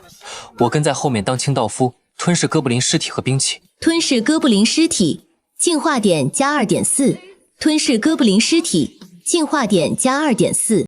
几只哥布林冲向姜岩和寒风，姜岩手握我疾行而过，一剑斩杀。你这实力根本不像新生。寒风惊讶道：“不过是无名对我的提升很大而已。我的体魄加成，金丹境界增幅，再加上天赋叠加，姜岩的战斗力早已远超同级别。很快遇到那支哥布林小队，庄思熙和聂星梦战力全开。聂星梦虽温婉，战斗时却凌厉无比。”血影狂刀挥舞的呼呼生风，每一刀都直取要害。哇啦啦！哥布林头目带着2名萨满出现，萨满释放暗沉的绿色毒物。快退！这是毒物！交给我，姜岩，驱散它。姜岩上前，我释放净化天赋，璀璨光芒爆发，毒物瞬间消散。无名剑还有这能力，到底有多少天赋？先解决萨满。庄思熙冲向萨满，却被哥布林头目拦下。焚天剑舞！姜岩一跃而起，火属性能量凝聚成剑阵。红色剑气轰向萨满，几十只哥布林被瞬间吞噬。这焚天剑舞至少是蓝色品质，威力远超预料。寒风瞪大双眼，解决萨满后，我们3人合力围攻哥布林头目。姜岩身形灵动，聂星梦刀释放，庄思熙剑招刁钻，头目很快节节败退。姜岩瞅准时机，一剑斩断他的脖颈。我上前吞噬尸体，吞噬哥布林尸体，进化点加 2.6。吞噬哥布林头目，进化点加30。姜岩实力不比我们弱，下次找个擅长防御的保护寒风，我们3人全力输出。同意，升级效率能更高。山洞深处肯定有蹊跷，继续走，沿着狭窄潮湿的山洞前行。墙壁上满是铁矿石，我看得满心欢喜。这些都是进化点，前面灵气变浓了，快到了。寒风感应到，转过弯道，眼前豁然开朗，一个小池灵液出现在眼前，灵液闪烁着柔和光芒。弥漫着浓郁灵气，这是地乳液。我们对视一眼，都十分开心。2品灵液对当前境界的我们提升不小。大家将地乳液分成4份，战斗了许久，在这里休息片刻吧。庄思熙提议，姜岩把他的那份给了我。吞噬地乳液，进化点加500。数量虽少，但聊胜于无。我操控本体扎进墙壁，开始吞噬铁矿石。吞噬铁矿石，进化点加 0.1。吞噬铁矿石，进化点加 0.1。我如今境界提升，吞噬能力大增，连矿石杂质也能一并吸收。矿洞以肉眼可见的速度扩大，我特意留下支撑柱，防止坍塌。大哥胃口也太猛了，无名这吞噬能力真是越来越离谱了。休息够了，我停下吞噬，进化点34786.2，下次再来吞噬剩余矿石就行。姜岩做好标记，我们继续寻找哥布林。路上遇到一支哥布林队伍，正抓着10几名女性地精回巢穴，跟上去找他们的老巢。跟踪到巢穴，寒风探查，总数不超过200只，没问题。他弹奏琴音，我们的属性再次得到强化。庄思熙和聂星梦率先冲进去，姜岩保护寒风，我在后吞噬尸体。小心那个洞穴，里面有12只哥布林，5名弓箭手。庄思熙迅速冲进去解决敌人，不到半小时，巢穴里的哥布林就被清理干净。你们过来看看。聂星梦在一个洞穴里喊道，里面有几10名被囚禁的女性怪物，不少挺着大肚子，对我们充满敌意。大家出去吧，这里交给我。怪物就是敌人，对他们仁慈就是对自己残忍。姜岩他们出去后，我操控本体清理干净，连藏起来的哥布林小不点也没放过。我会慢慢学习的。没事，不愿做的、不敢做的都由我来做。我看着他，我是神兵，本质就是杀敌，不用在乎人类的看法。有我在，谁也别想伤害你。夫君，妾身好感动。我也会好好保护你。庄思熙无语，狂刀催促。我们去寻找其他怪物吧。聂星梦撅嘴，就知道杀戮，一点情商都没有。我们很快找到一个大型哥布林巢穴，寒风探查后皱眉，外围就有上百只巡视，总数最少数千只，我们对付不了。有其他队伍来了，走来一支12人的队伍，带头的是李毅。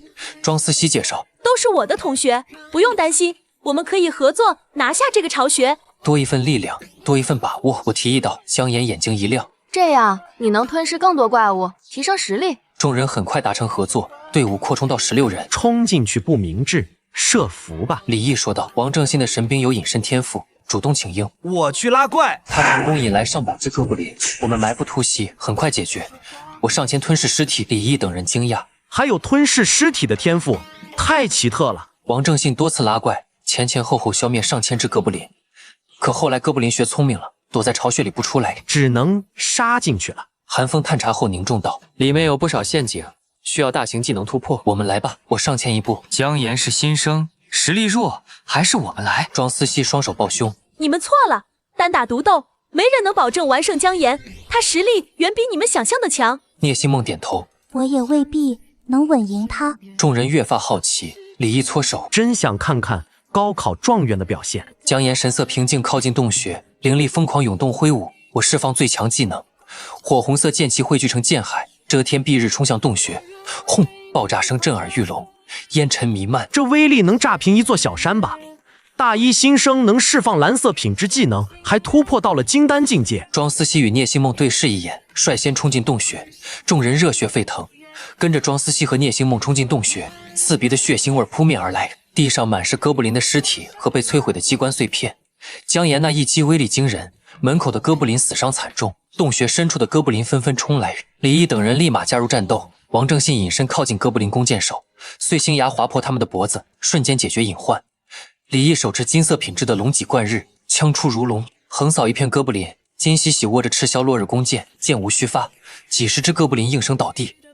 面对冲来的哥布林群，他拉满弓弦，箭矢爆裂成密集箭雨，瞬间秒杀几十只。韩风早已施展辅助能力，柔和的能量笼罩队友，提升攻击力、防御力和速度，还能探查敌人踪迹。队伍里的萧可可性格内向，手持金色品质的星辰魔法杖星沙絮语，吟唱咒语汇聚星辰力量，星芒如流星落下，炸得哥布林尸横遍野。可可干得不错，实力真棒，我由衷夸奖。萧可可俏脸通红，低着头揪着衣角，嘴角悄悄上扬。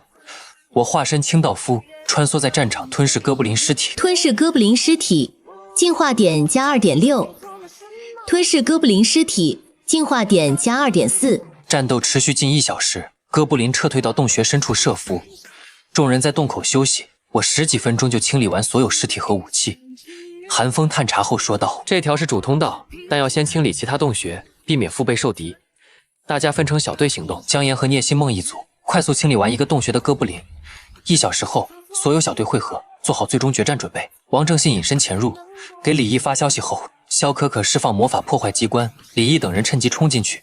王正信瞬间解决哥布林萨满，又冲进弓箭手群中屠杀，众人士气高昂，哥布林节节败退，大家一鼓作气冲进去，别给敌人喘息的机会！韩风大喊，巢穴岔路繁多，多亏韩风带路，众人一路追杀。李毅的长枪横扫千军，姜岩握着我在哥布林群中穿梭，配合默契，巢穴内的哥布林被稳稳压制。萧可可在后方不断释放星辰火焰魔法，范围攻击阻挡了大量哥布林，为团队创造有利条件。王正信像幽灵般潜入敌群偷袭，每一击都致命。团队作战的感觉真爽，我一边吞噬哥布林尸体，一边感慨，不用操心战斗，只需专注积累进化点，这种滋味着实不错。他们配合密切，战术合理，每个人都能发挥所长。姜岩满眼敬佩，这段时间的战斗让他学到不少，等级也提升到了22级。随着深入，哥布林数量越来越多，密密麻麻，如潮水般涌来。这里恐怕藏着强 BOSS。这么多哥布林，可能有统领甚至君主级怪物。君主级不太可能出现在低级巢穴，顶多是统领级别。韩风结合经验判断，庄思熙也点头认同。我查看姜岩的属性，他体魄已达190，暂时无需提升，决定把进化点攒起来冲紫色品质，只有我变强，才能给他更强加成。众人稳扎稳打，终于杀进一个巨大巢穴。洞穴墙壁泛着幽光，空气中弥漫着腐臭与血腥味，哥布林密密麻麻挤满全场。看，那是哥布林统领。我一眼锁定远处的庞大怪物，他比普通哥布林高大数倍，手握带尖刺的狼牙棒，那竟然是绿色品质神兵。怪物也能契约神兵？我满脸诧异。领主以上的人形 BOSS 基本都能，没什么好奇怪的。庄思熙淡定回应。我心中盘算，今后可以多找人形怪物，他们的神兵能让我快速攒进化点。商议后，众人决定堵在入口作战，空间有限，能限制哥布林的数量优势。李毅、庄思熙、聂星梦在前防御进攻，王正信负责偷袭，韩风、金喜喜在后方提供辅助和远程输出，我和其他人守护后路，并随时替换前排。哥布林在统领指挥下冲来，金喜喜率先拉满弓弦，箭矢爆裂成密集箭雨，瞬间秒杀数十只哥布林。切，就你们这些小不点，也想要对付本姑娘？李毅长枪横扫，枪芒璀璨。庄思熙用盾牌撞飞哥布林，再挥剑斩杀。聂星梦的血影狂刀大开大合，一刀下去秒杀一排哥布林，战斗持续半小时，寒风大喊：“换人！”我回到无名剑内，姜妍握紧我上前：“辛苦了，学姐，你自己小心，抵挡不住就后撤。”庄思熙气喘吁吁地叮嘱，姜妍点头，果断释放蓝色品质技能。焚天剑舞，长剑光芒大盛，蓝色剑气如蛟龙般冲向哥布林，前排哥布林瞬间倒飞出去，阵型被打乱，惨叫连连，好强的攻击力！队友们纷纷惊叹，姜妍毫不犹豫冲进哥布林群，他的基础属性远超22级水准，这些不到30级的哥布林在他面前如同蝼蚁。长剑挥舞间，哥布林纷纷倒地，密集的人群很快出现空缺。姜妍，小心被包围！庄思熙担忧大喊。放心吧。姜妍的声音从哥布林群中传来，自信而坚定。这姜妍的战斗力确实很强，不比我们任何人弱。那是我大哥的实力可强了，与他契约的人类怎么可能弱？众人一愣，满脸诧异。彩色品质的血影狂刀竟然认无名当大哥，大家面面相觑，满心疑惑。